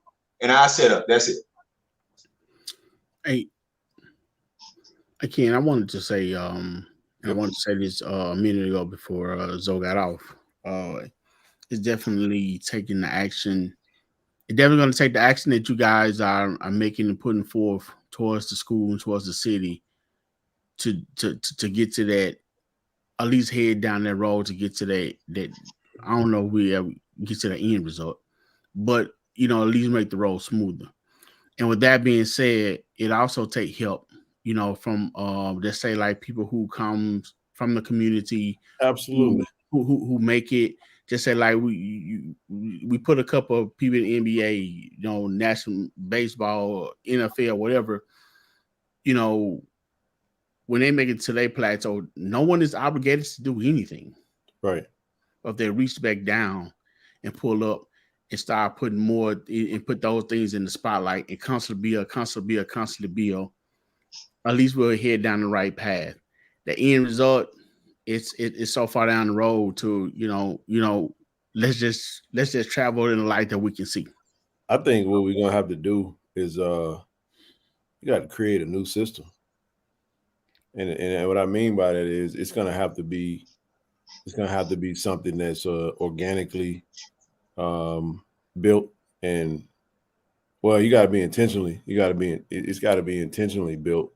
You got to look at what's not working, and you got to customize it, because there are a lot of brothers in the city of Jackson that's doing big things, that are trying to do things in the community, but it's like pouring water in a closed basket. You see what I'm saying? Like the holes inside the basket is too big for it's not gonna. You can wet everything up in it, but it ain't gonna hold the water. You know what I'm saying? There will be some evidence that water was present, but it ain't gonna be the water. It's gonna be the residue of what's left over. And what you see on the ground, you're gonna spill more than you hold. So my point is, this is what I'm saying, and I'm gonna just use it this way. The thing that gave us our occasion was this: when you're standing in the gaps, like at Jack State, with things that go on, we already know that there are things that we just don't have the budget for. So if the community picks up the slack in those areas, the school can continue to do what it does, and we can get little things. It's always the extra stuff. Because when you talk to student athletes and they talk about the difference between this school or that school, it's always the extra stuff, extra merch, extra food, you got nutritionists, and it's always these different things that separates us. For us, we got to get creative. We got to learn what is out there. What are the avenues? What are the ways? I'll shout out someone that I think is doing a very, very, very good job currently in the city of Jackson and in a really good space, and that's Richard Bradley. Shout out to Big Bro, doing his thing. You know what I'm saying? Owner of the M Bar, but he posted something on his social. I'm gonna get into that, but he definitely they're doing big things, man. But you have to find a way to get in the know on how do you utilize what's there to create something that they're not interested in paying attention to. Because when they don't really give a damn about it, you gotta do it silently in a point to where by the time they look up, it's like, wait a minute, there's some value over here that we ain't even really, pay much attention to. So all I'm really trying to say is, TD, is that I think what's happening is when you go over here and you see the people doing what they're doing, it's not preventative work. It's reactive work. See what I'm saying? It's repair work. It's sustainability. You see what I'm saying? It's keep you afloat. What am I repairing you from? What am I keeping you afloat from? It's of a broken, failed system that has already failed the community that you're there to service. And all I'm really trying to do is to help you and it's needed. It's not, I'm saying that service is needed, but that's almost like sustainability at this point. You see what I'm saying?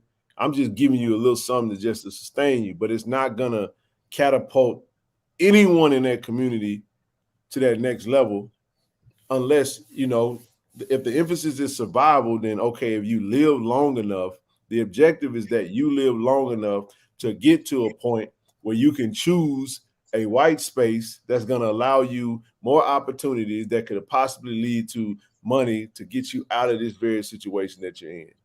But when you make that money, ain't nobody coming back. Ain't nobody coming back and investing in that space because systemically, Jackson has been systemically ran intentionally into the ground. And it's like they're touching everything that is causing that. It's a very intentional thing, man. And it's so annoying when people try to act like it ain't blatantly obvious that that's what's happening. You know what I mean? And it's been going on for quite some time. That's why it'd be frustrating when you have leaders in office that look like you, that could do things that try to make things better, but they all self-serving. So I think it's also good to highlight the difference and the effect that representation has. Yep. Like a visual image representation does not mean that you're actually able to make a change. Facts. So in some ways, representation actually hurts us because the argument is, well, you had a Black person in charge, you had a woman. And a prime example of this is the representation on the Supreme Court with all these women who are Supreme Court justices. But at the end of the day, just them being there representing does not necessarily mean that they will have a big enough effect to counter certain things being passed. I put you up here just to shut you up, but you have no power. Pretty much. Barack Obama, you know, we got a Black president, but they're going to block every damn thing he try to do.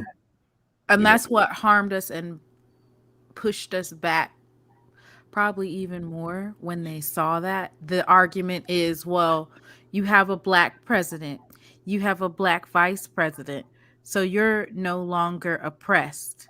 If they can make it, why can't you? So that's why we see now white fear is embedded into the society. So that's why you see them chipping away and trying to take things away. When if you look at the stats, upward mobility has not changed. Nope. The same, if you are born into poverty today, you have the same probability that you're going to be able to move up as your grandfather did when he was at 50, 60 years ago. You have the same chance. Hey, Kuntz, it's all the same. It's all, yeah, you're right. I agree with that. Did I say Republicans or Democrats? Because this is about power. I was just talking about blocking in general. Like, I wasn't talking about no, you know what I'm saying? I'm talking about power. You heard. I believe that alone. I don't really get into the politics like DJ say, politics. You know what I'm saying? I don't get into that. But like talking about it. But that's a great point, Timona. I definitely agree, man. And that's why I felt like, oh man, I hate to keep going back there. That's why I felt like I don't think we realize how dangerous. I don't think we really have processed. I want y'all to know something. I have intentionally, there go that word again, elected to leave certain things alone that I'm still not okay with. I do not want you to think that because I'm not talking about it or I'm not angry or nothing like that, that I'm okay with it. Listen to me, man. What happened is unbelievably sad. And it was bad, man. The damage there will be, the collateral damage is still being, we're like, don't get me wrong now. All right, let me give you an analogy. Hurricane comes through. We've seen this happen. And now, Rochelle, as soon as I'm looking at you, stay on the camera. I was usually right in the middle. That hurricane is what is chaos. But that hurricane could also give birth to a great organization that could be centered around the opportunities that came as a result of the hurricane. Can we all agree that we can see that happen? You got a whole company that came about and it's got great potential. But you can go on for days and weeks and months and years still not fully appreciating just how bad that hurricane was. Where it's like a lingering effect that's going to require some time to overcome that. You know what I mean? And that's what I'm talking about when I say, if the reality is what is that we can get, listen to me, I'm gonna shut up when I say this. I believe we can get the Travis Hunters and the, you know what I'm saying, the Kevin Colemans of the world. But we're not gonna be able to get them the way we got them, the way we saw them come. It's gonna have to be a different way. Now, what that is I'm serious.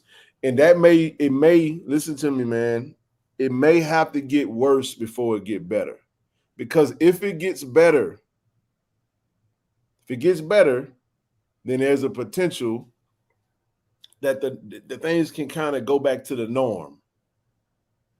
And if we're talking about long-term change that's going to be substantial, you can't just get what you want, because then again, it makes you no different than the person that's currently getting what they want, that's comfortable. Getting what you want makes you comfortable. So it's like, okay, we get a few 5-star athletes. Okay, are we okay with what we just read today? No, what you want to do is see some real change come about and proceed accordingly. So I'm not going to be fake and sit up here and say, okay, you know, if you're getting what you want, then you probably ain't gonna be complaining. So sometimes we have to be in a sense thankful for the calamity, because it may be the very thing that's needed, because this system that we're in ain't working for us not like that. You know what I'm saying? Now you look at, and I'll throw one more thing in there. Do y'all see this? It's called the United Athletic Conference. Have y'all seen that? Mm-hmm. So what that is I think that's the WAC and the is that the Mountain West? Well, anyway, it's two other FCS conferences that's trying to merge with the Conference USA to form a FBS super conference of like 20 plus teams, because it'll allow those FCS teams to, they say they're centering around more sustainability, and you're talking about being able to jump. And they see what's coming. So what I'm saying is the system is going to have to basically break, man. And it may have to get worse before it get better, because every time we get comfortable, we don't get active no more. And the only thing that, to Mona's point, what makes us comfortable is us getting a little bit of something to shut us up for a little while. It's like a baby, they like a little pacifier, right? A baby is crying, and you stick that ain't nothing coming out the pacifier. It gives you, it distracts them while mama preparing the milk. Well, that was, you know what though, Ken, what another part is God don't work in comfortability. Because whenever we're in uncomfortable land, and we may just have to get it on the other side, Rochelle. We may not get it. It may not ever come on this side. The TD. But what I'm saying though, Ken, is that even like right now, the stuff that y'all are doing, one thing, and I'm gonna end it on this, is that right now is gonna become, that ceiling is not gonna become your floor. Meaning that whenever we go do something that we think is like out there, like sometimes stuff is so big, that's a guy-sized vision. But then once you hit it, that's not your floor now. We need a new ceiling. You got to constantly continue to grow, because as long as you're comfortable, you can't grow. So right now, if my goal was to do whatever I was trying to do with this, once I hit that, okay, I'm not comfortable no more. I got to get uncomfortable again. Thank you, Brother Bird. I can never stay comfortable. You on mute, C-Lee. You on mute. Highlight that again, Ken. Highlight what you just highlighted. Yeah. Now, let me show you something. Let me show you how some people think they smart. Now, Brother Reggie Bird, do me a favor. Since you clearly won't come up here and defend yourself, put in the chat, what's your point? See, because now we're going to get to some real critical thinking now. Put in the chat, what's your point as it relates to the discussion we having tonight? Because see, that's a very vague statement anyway. It's not empirical. Let me be clear. Your statement is not empirical. You haven't quoted what the poverty rates are. So when you leave or when you put those kind of very vague general points, like somehow you're giving this enlightenment. So put in the chat, what's your point? And what's successful? What's your point? And see, now he's doubling back to, oh, Sheila D, I love you because that was. Well, okay, what's the point? I'm asking you, what's the point? I'm saying, what's the point? What's the point of that statement? I'm asking you a question. What's the point of that statement? Because it's easy to put these kind of little cute little things in the chat that sound good, that lead people, that have actually no rooting in logic or sense. I'm asking you a very simple question. What's the point of that statement to tonight's discussion? That goes again, just drop the screen. You can either come on or you can say what your point is in the chat. He said he was responding to somebody else in the chat. That's right. But the problem is, Sister, they use that as an excuse not to actually clarify what they were saying. Like, he don't know what She Loves D do. He don't know what TD do. You don't know what I do. I am a graduate of Jackson State. So what's your point? See what I'm saying? It's like people have these very they're just very vague comments. I think he was trying to, but they're not rooted in anything. He was trying, because I was basically stating, what I stated was that because of all these things, Black wealth and the median income for Black families is lower than white people. That's not to say that we're not doing well in whatever it is that we do, or that we're not eating, or, that we're not educated. We're talking about wealth building. We're talking about generational wealth. Okay. So with that statement then, Sheila D, then Reggie Bird, and I'm just me. Don't get mad at Silly. Don't get mad at Ken. Well, based on what Sister Sheila did, that's a dumbass statement, dude. Because like she said, if the poverty rate for Black people is 20%, double that of others, for you to say there's some Black people doing well, that doesn't discount her empirical, fact-based statistical statement that Black people have a higher poverty rate. So people like to make these analogous, vague statements. Well, Blacks, y'all doing pretty well. What does that relate to the actual scientific scholarship, the empirical data that Black people have a higher poverty rate than anybody else? So when you put in the chat that y'all in the chat are doing well, or y'all on the screen are doing well, that's a dumbass statement. Why? Because it's an unempirical statement. And people come in the chat and make unempirical statements, right? What? I'm not asking you to get mad. I'm asking you to make an empirical statement. I'm telling you, you made an unempirical, ignorant statement.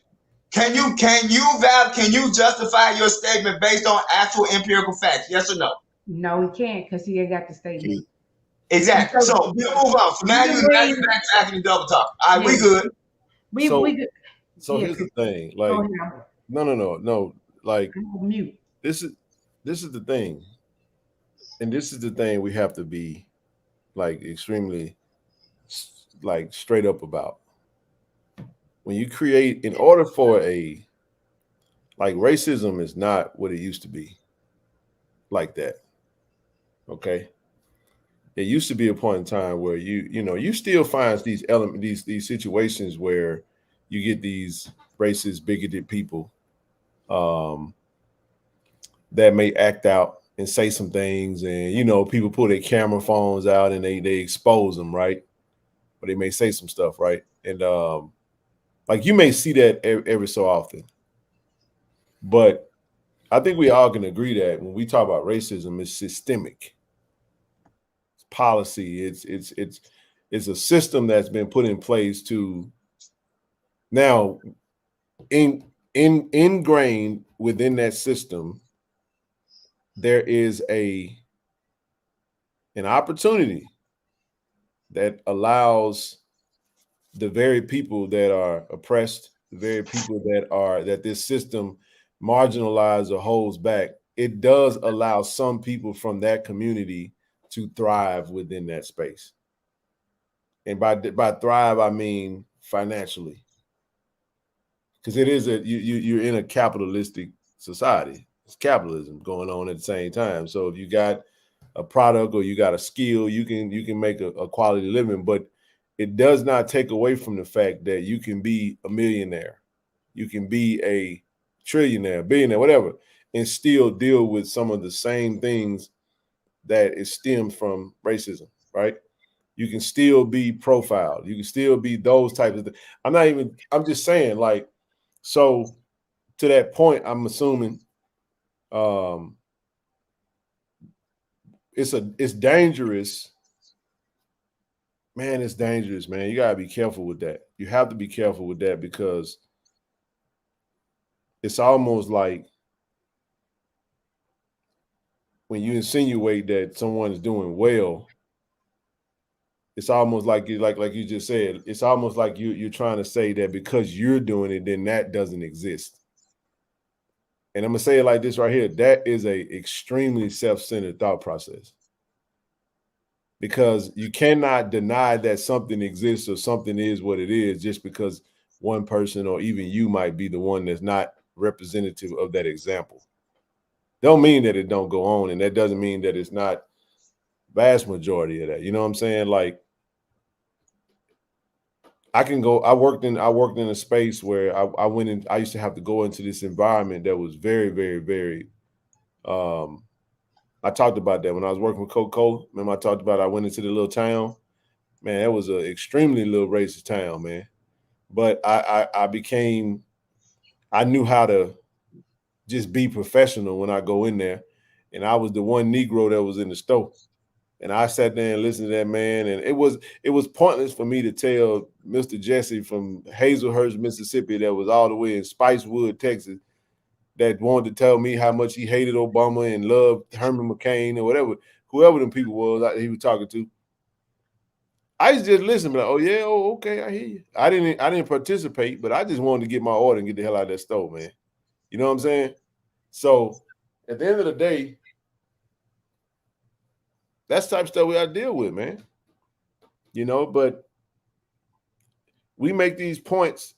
You start bigging up HBCUs. Me and Zoe were talking about this today.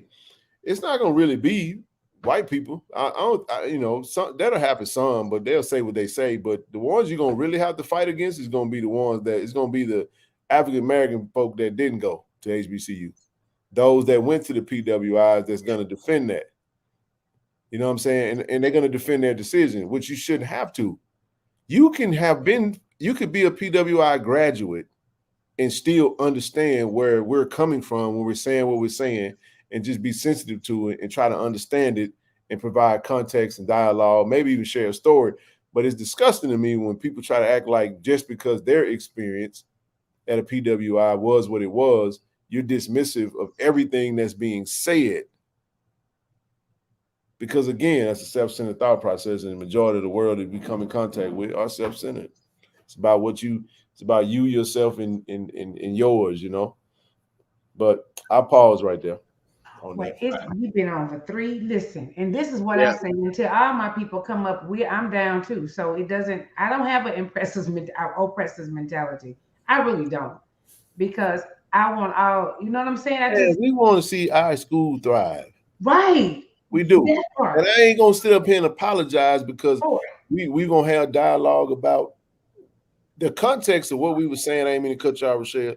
Is that we would love to see this top talent go, but it's sad that they feel like they have to go and be subjected to certain cultures and environments and whatchamacallit, because even at its worst, in their mind, they still feel like it's better than having to go to Jackson State. That may not be said verbally, but they move on that, and they just be nice about it. Some people are openly and blatantly and say it like that, but you see it all the time, man. You see it all the time, and you see these kids who have all these HBCU offers, and they just waiting for just one. Just give me something. Give me something of nice, respectable PWI. And Well, I told you we left for 11 in one school and went to a 1 in 9, and then 1 in 12, and we made it to the best of the best. That's our mentality because it was a PWI. Even though it was the worst of the worst, it was still better than a HBCU. That's our mindset. I mean, that is like, in that part, Ken, and I think I've shared that, that hurt me the most is that to get the worst of the worst PWI is still better than us. And that's the mentality that we have. So I'm good with that. So I just a couple of things quickly. Where is it? What is it? DJ Scratch D. It's not a question of somebody having an opinion. Anybody can have an opinion, but I also can illuminate whether or not that opinion is based in facts or not. So you can't say, can he have an opinion as a response to me providing data showing that the opinion is flawed.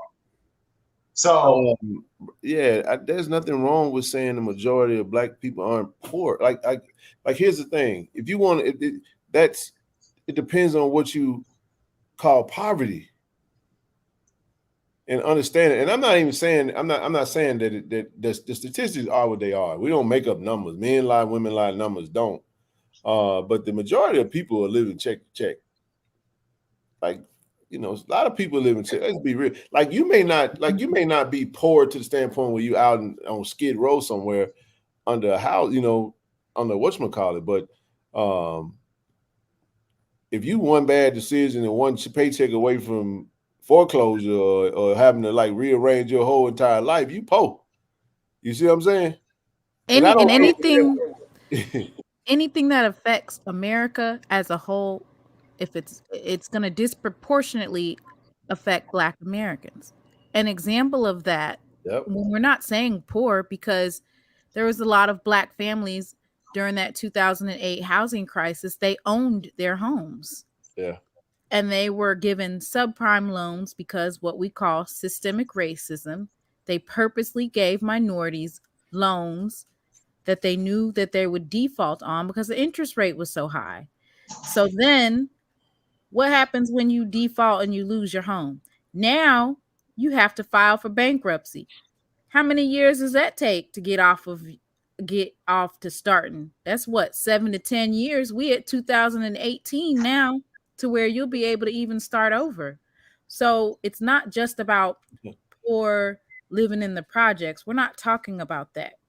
We're talking about Blacks as a whole being able to have upward mobility, the ability to sustain and generate generational wealth.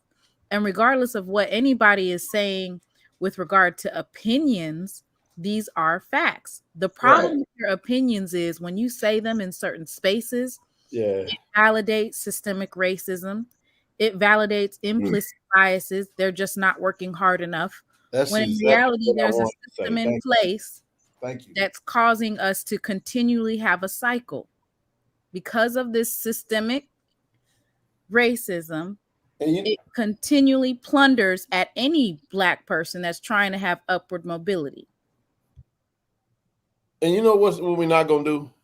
Man, we're not finna keep giving disclaimers every time we get into an intelligent dialogue about this stuff. The stats are what they are. Right. They are what they are, man. You actually have every right to think what you want to think. Because you can think the sky is purple, and I'm just not going to waste time with trying to convince you that it's blue. You know what I'm saying? The thing about, man, it's just like we way more, we closer to poverty, we further along the poverty line than you think we are. Because for one, we ain't joined in on nothing. We are not going to get the equity that you are looking for. Sorry, we already discussed that. Right. See, that's the problem. See, that's the problem, Ken, is that those kind of statements belie the fact that myself, do you mean that I've written articles about this, that we've discussed on this platform. My question was, where was it when we were discussing that Black people have $1.8 trillion, and that our discussion was about how black people manage their $1.8 trillion, which is more money than Mexico. So then you make a statement, like you say, Ken, based taken out of context, like we haven't discussed these other parts of it. And that's Right. what sidetracks the discussion is, acting like we haven't had these discussions. You have some Johnny come lately who's used to being at other platforms who want to come here and dictate what this platform should be without truly understanding all of the real discussions that we had. And as Ken, you said, maybe you should go watch some other streams to get caught up on all the discussions we've had. There is no middle class. I mean, it's debatable. You know what I'm saying? It just depends. You know, it is, but then again, it ain't. It's. Go ahead, TD. Hey man, I'm about to get out, man. I enjoyed, appreciate it. Yeah, man. Hey, y'all better enjoy this, man. We got but one more. After Wednesday, I'm gonna be out for a week. You missed that, didn't you, Rochelle? You missed that, didn't you? So Friday is the Day of Giving, annual Day of Giving.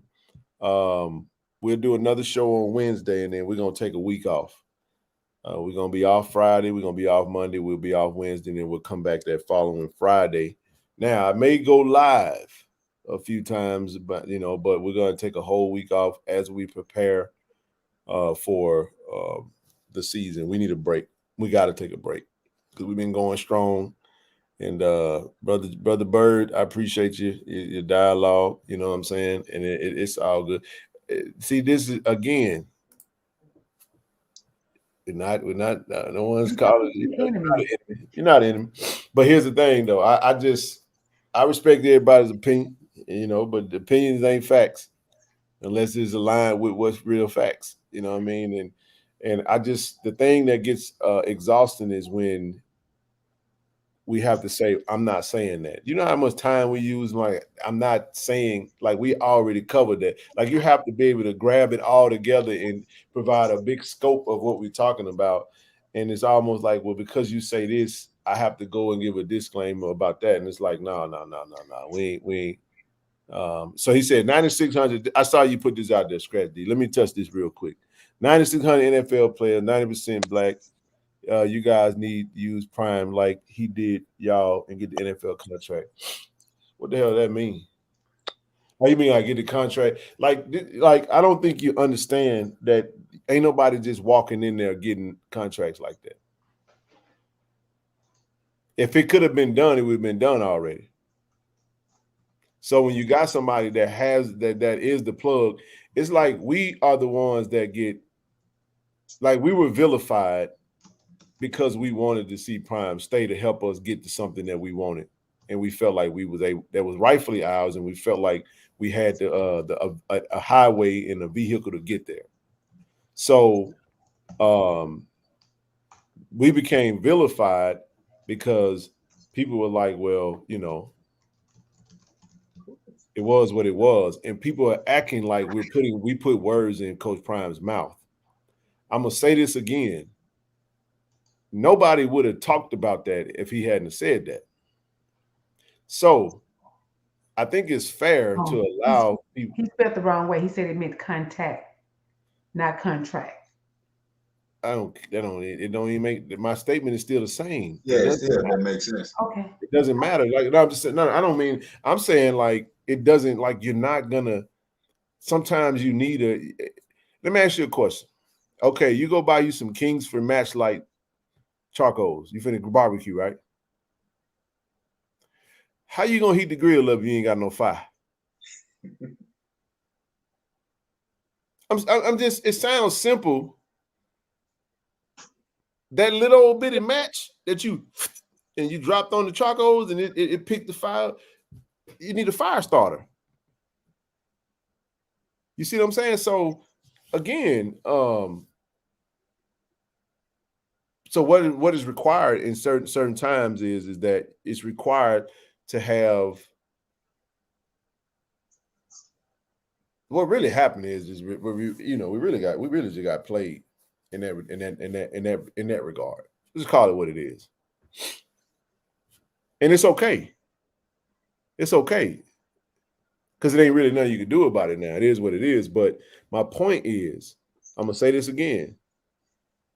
People want you to stop talking about it, stop mentioning it as if it never happened, bro. See, Lee and Michelle, like they don't even mention it because y'all should just be thankful. You see that rhetoric right there? This notion that we should be thankful that he came, when in actuality, the facts are he didn't have any options to coach because nobody was giving him a job.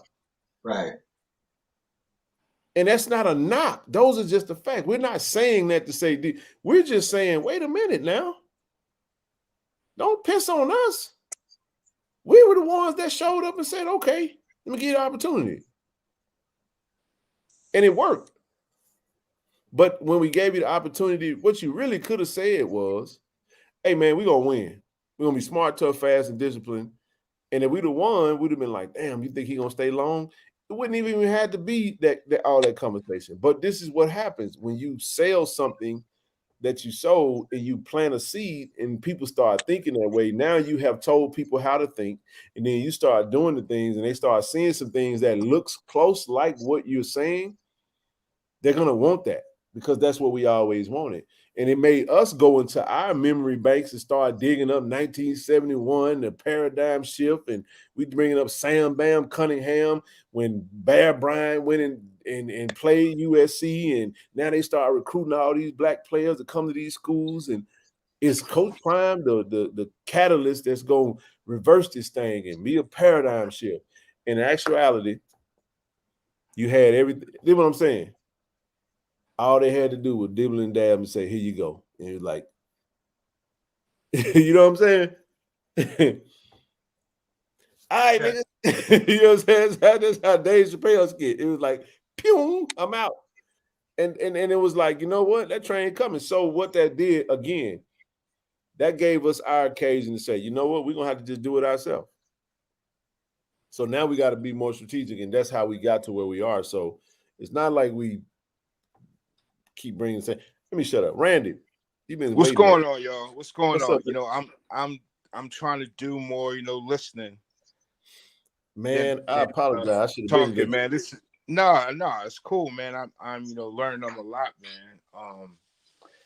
But I just want to ask though, like in like the perfect scenario, like what's the answer? Like to get to money from like all these states that owe the money to the actual schools that's holding on to the money. That would be you know what I'm saying? Start, that would be a great start. Like honestly, I think what we really want, if just blindly not knowing what's in everybody's brain. But for those that scream DI love, those that everybody loves their HBCU, probably not as much as Jack State folk love Jack State. They can't compare with us.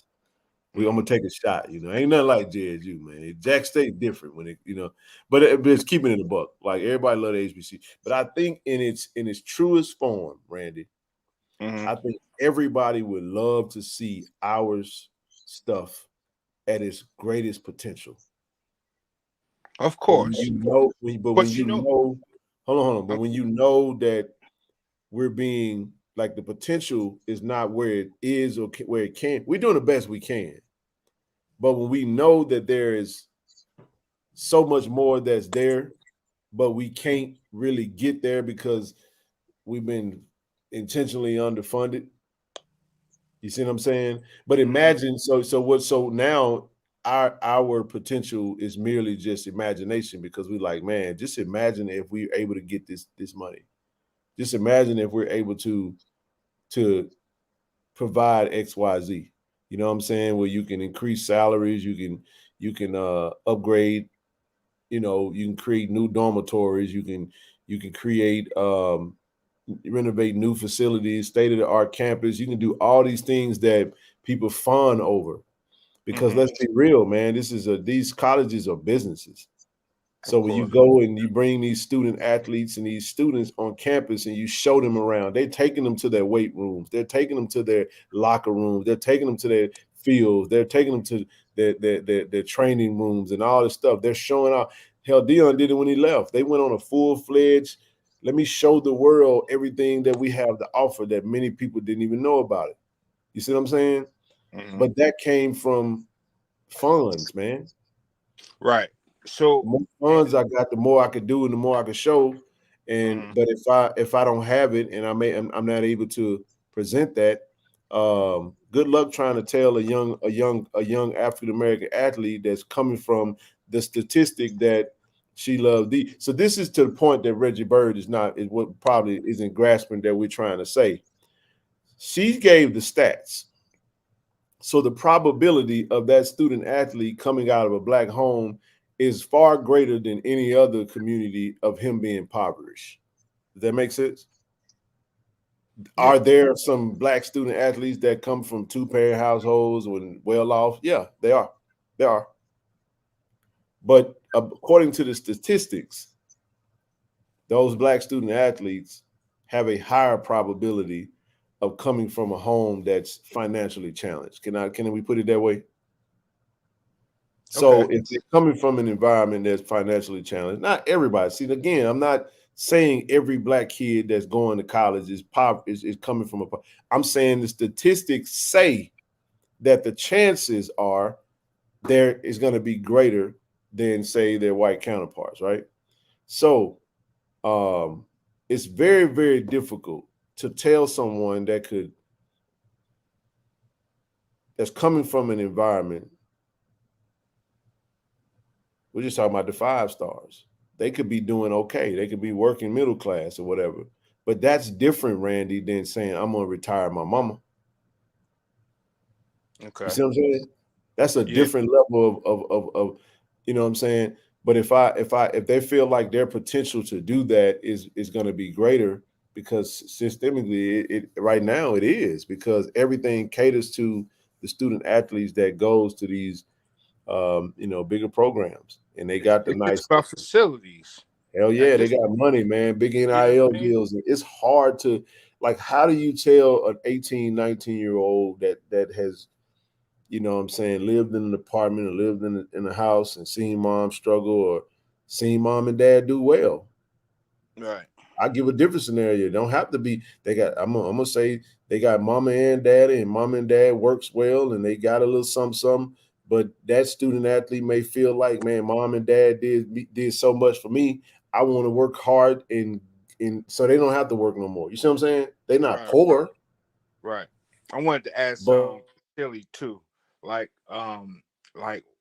what actually has to happen, or how can we bond together and maybe do a federal lawsuit like for all these schools or whatever? You know what I'm saying, Ken? Like, just do something, because that is crazy. Hello? It froze. Damn it.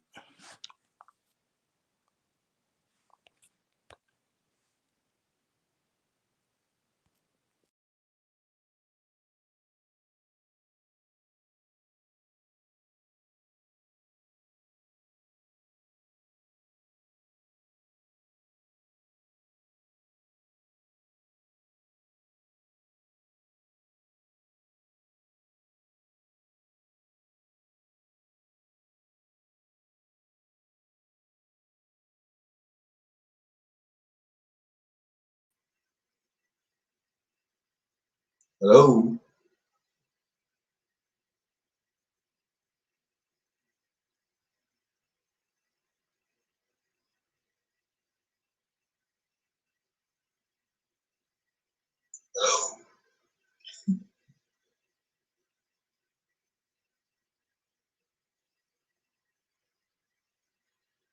Hey, who do y'all hear out there? Is everybody frozen in the chat?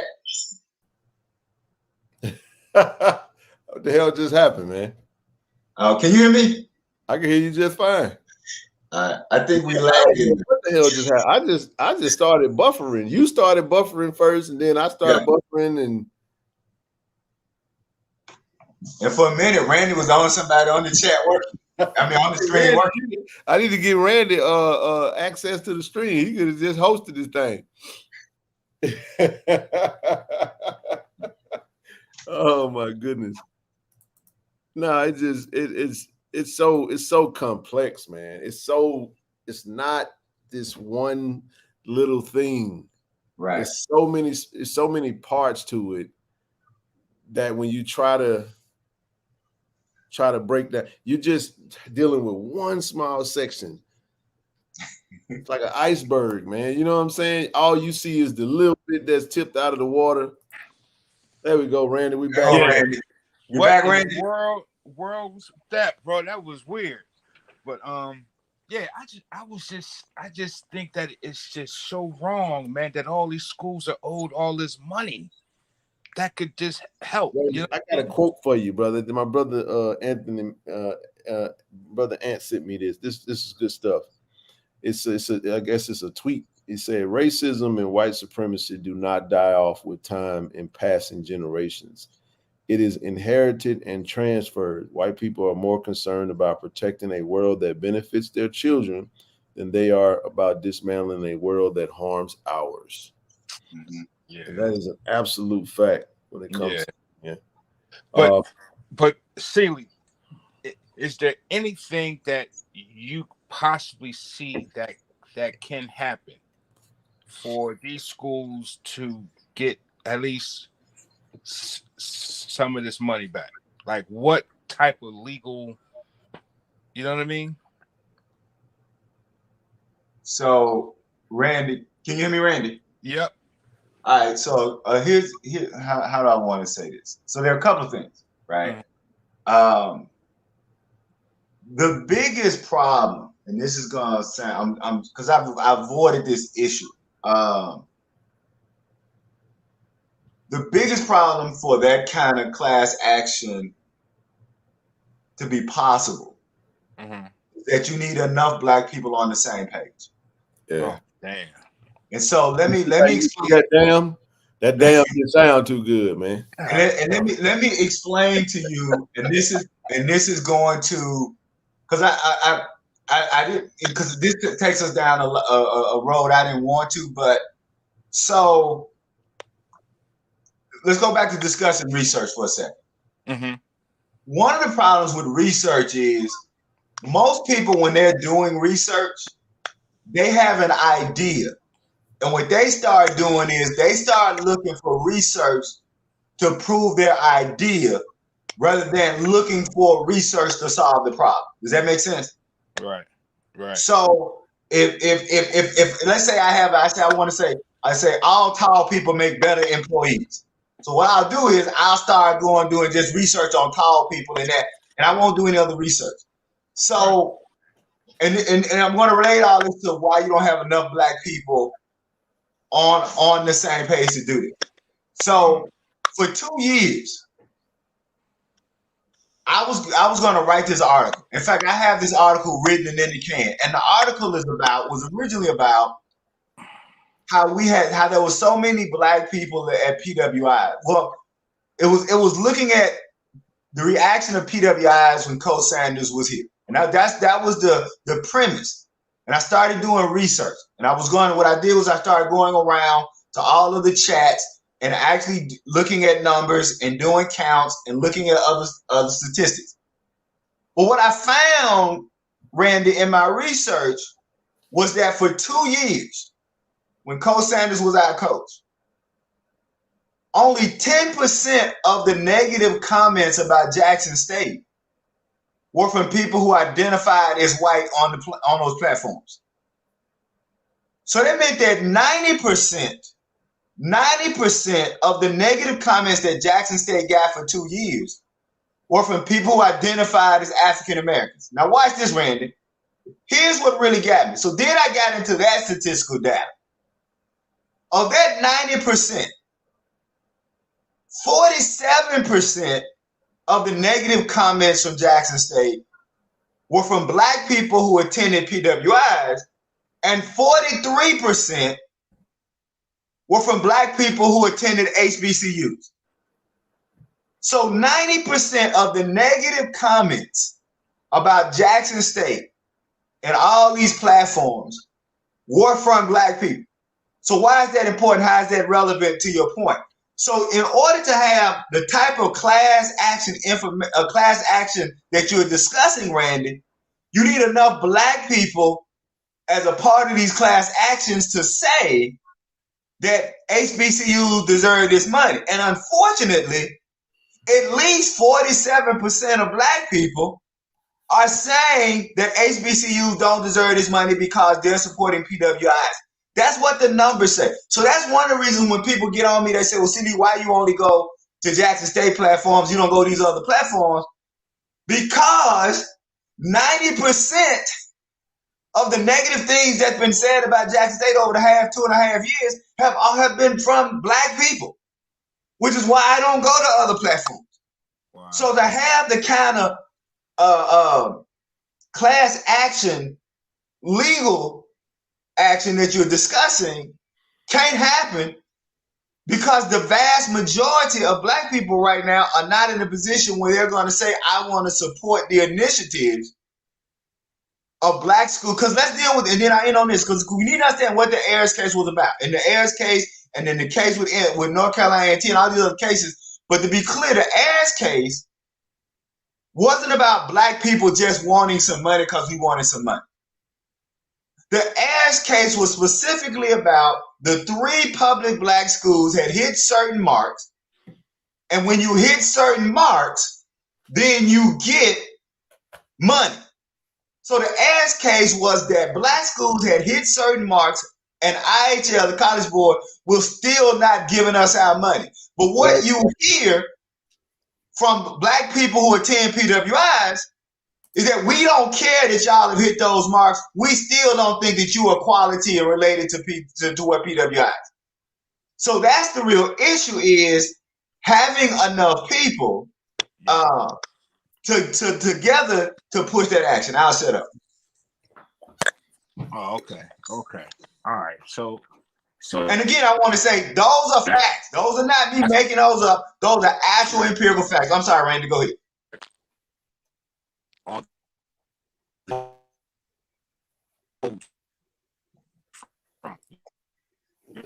Now you breaking up, Randy.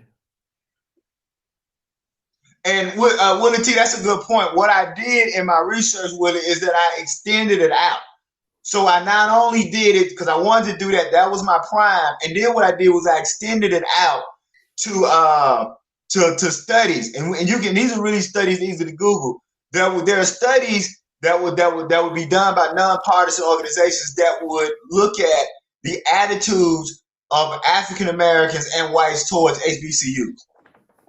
So that was also, so my secondary was looking at all of those studies on the attitudes that many African Americans had regarding HBCUs, and particularly how African Americans attending PWIs saw HBCUs. And what I found was in that research that those studies were very parallel, almost like 2 or 3 percentage points off what I was getting from looking at people in those chats. Does that make sense, Brother Willie T? But I'm glad you brought up that point, because that's another point about how we have to extend our research to make sure we're covering all the bases. So I appreciate that question. That's a good point. Randy, you got anything else?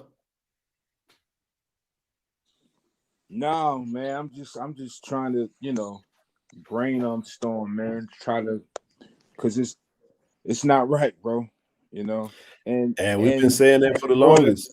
But here's what happens though. This is why, David Banner, I've heard him say it a lot. He talked about desegregation was the worst thing that ever happened. But I see him, he always say that all the time. He's always pushing that. Yeah. And that's because No, go ahead. I'm sorry. No, I just say we got real comfortable in the space that we're in, and then the fight became more about trying to excel within the space that we're in instead of opposed to excelling as a community. It became more very, very individualistic. Yeah. Right. And I would say that I agree. I would tweak it just a bit, because I'm really big on people understanding those differences. I would say that it was integration, not desegregation. Yeah. Integration was bad. Desegregation wasn't a problem. It was false integration and the notion of what integration means something other than it was definitely integration. It was, I said the wrong thing. That's my mistake. Great correction. Yeah. But I know it's getting late, and so once again, they said this is not a dig at anyone, but what are y'all thoughts on two-parent households whose kids go to PWIs? Well, I'll say this, man. It's not uncommon as a parent that you want your kids to, in a sense, do better than you. Yeah, I would say that you have to look at that. I think are we freezing up again? Yeah. I think we have to look at that as what are the circumstances. For instance, if a child chooses a school based on that school has that only major, that's something different than I'm going to go to a PWI just because I think their ice water is cold. Does that make sense? And I'm not sure if we're all frozen. No, Ken is just frozen. Just Ken. Okay. Yeah. So D85. Does that make sense? D85 Tiger show that we have to look at what are those circumstances, and are they just? It's one thing to say, okay, this school has a major, this school has something that we don't have, and so it has to be. But D85 show, I've also had the other end where I've known Black people to graduate from HBCUs who got the best. Let me put it this way. I know a sister. She's a lawyer and her husband is an engineer. They both graduated from the HBCU. And they wouldn't let their child go to an HBCU. Like, they said that to me straight out. And both of them were HBCU graduates.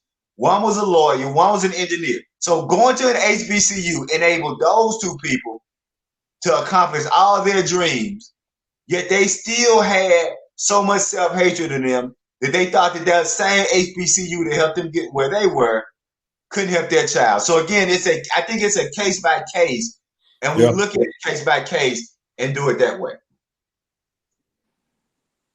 Yeah, it just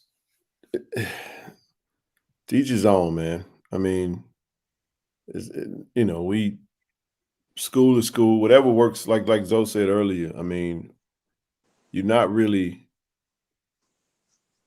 It goes back to the let me do it this way. It goes back to like interracial dating, right? Right. I tell anybody, date who you date who you want to date who you love who you love. Just it's the putting down of your own race when you decide to date outside of your race. That's the issue. So somebody said, what are you talking about?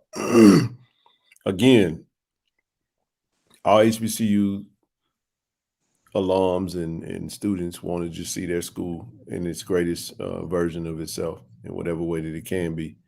So despite all that, you learn to love it anyway, with the challenges, and you just kind of, you make small advances within the space. You understand and see that's a sensitivity too. And what makes it a little bit, tough is when you have two HBCU alums, graduates that understand the challenges. I just hate when people highlight the challenges and then they act like the obstacles that are there ain't the reason why the challenges are what they are. That's not it. We're not trying to make excuses for, like Brother Seeley say, Negro ineptitude. We ain't making no excuse for that. I appreciate that, because it's like, but don't turn the volume up on just the Negro ineptitude and act like that's just it. Right. Because then we get a lot of that. When you have these conversations, you want to turn the volume up on the points that allow you to be lazy and not have to deal with the facts. And we get real lazy when it comes to us. We don't get, we get real specific when it's something that we want to be in, specific with. But yeah, that's my take on that little tidbit. But I mean, if they feel like their child is, it's more about, and then here's another thing too, and this is something that also parents should probably stop living vicariously through their kids too, because if you got two parents, their thought process very well may be, hey, I want my kid to get the best education possible. Well, what exactly does that mean? Because you can be saying that, and at one hand saying that this PWI has a greater education, but this over here gonna put me down. You at the same time you're diminishing the HBCU education when both of y'all got it. So the question I would ask is, now they may be alums and they may have went on to get secondary and degrees, maybe a master's or a doctorate from a PWI, so they both got those experiences, which is fine.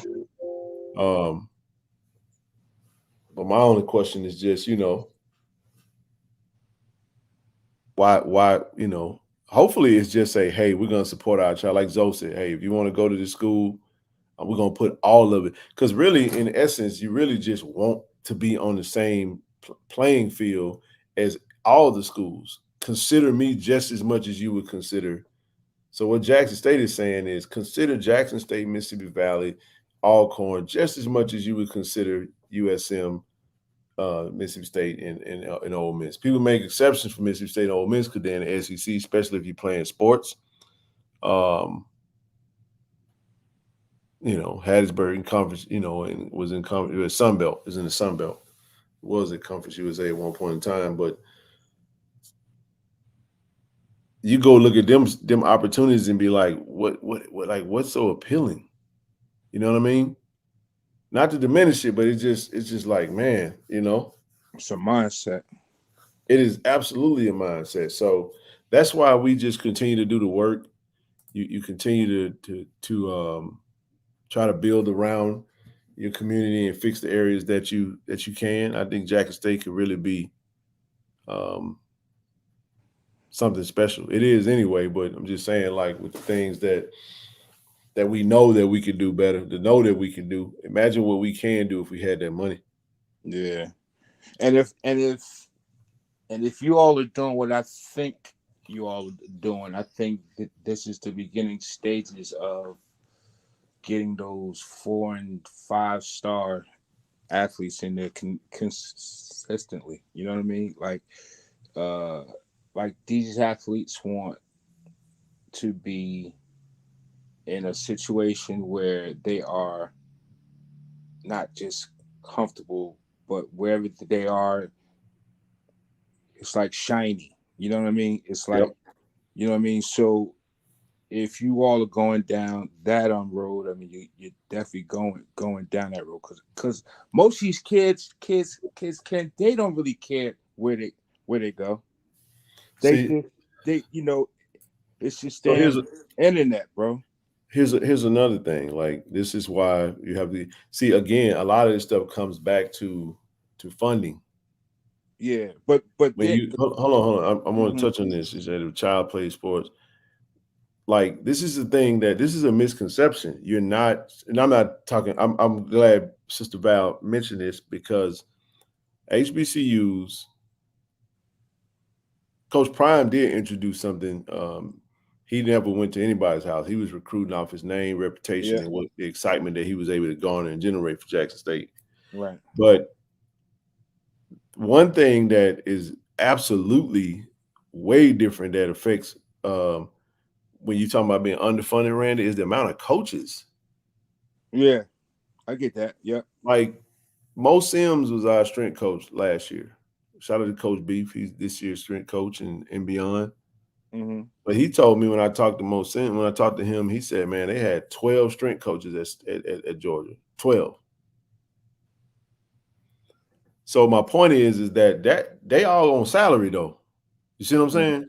They all getting paid a salary. So the cost, when you're talking about getting that money and having money coming in on a regular through like TV contracts and all that type of stuff, that's a different kind of level. Money. So if you got more coaches, that's more opportunities, more points of interruption, more players, more coaches reaching out to these players. The recruiting efforts is going to be way greater than the HBCU.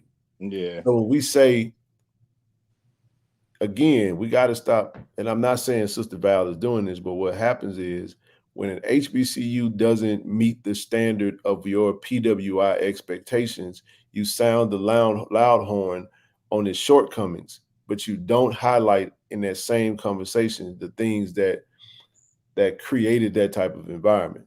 You see what I'm saying? Mm-hmm.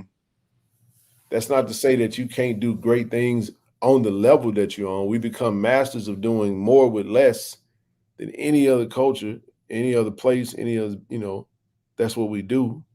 But no, man, you know what I'm saying? Like, it's not on the same level. So, coaches have to be strategic. When you strap for ends, you're not going to waste that kind of time on a player that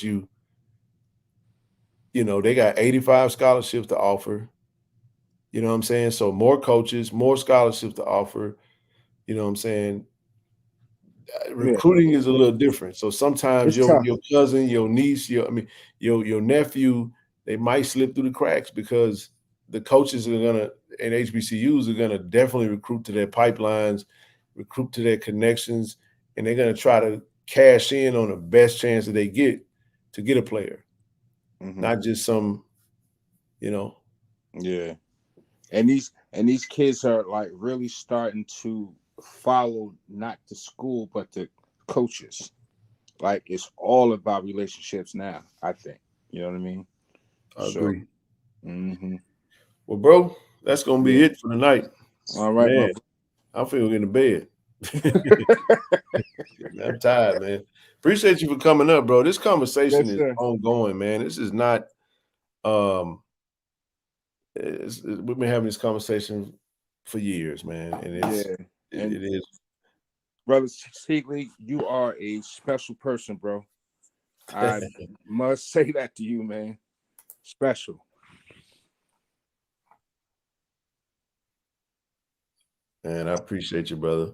All right. Well, man, everybody, appreciate everybody tonight. Appreciate everybody that came up. I love. Go Tigers. All right. Peace out, man. Good night, everybody.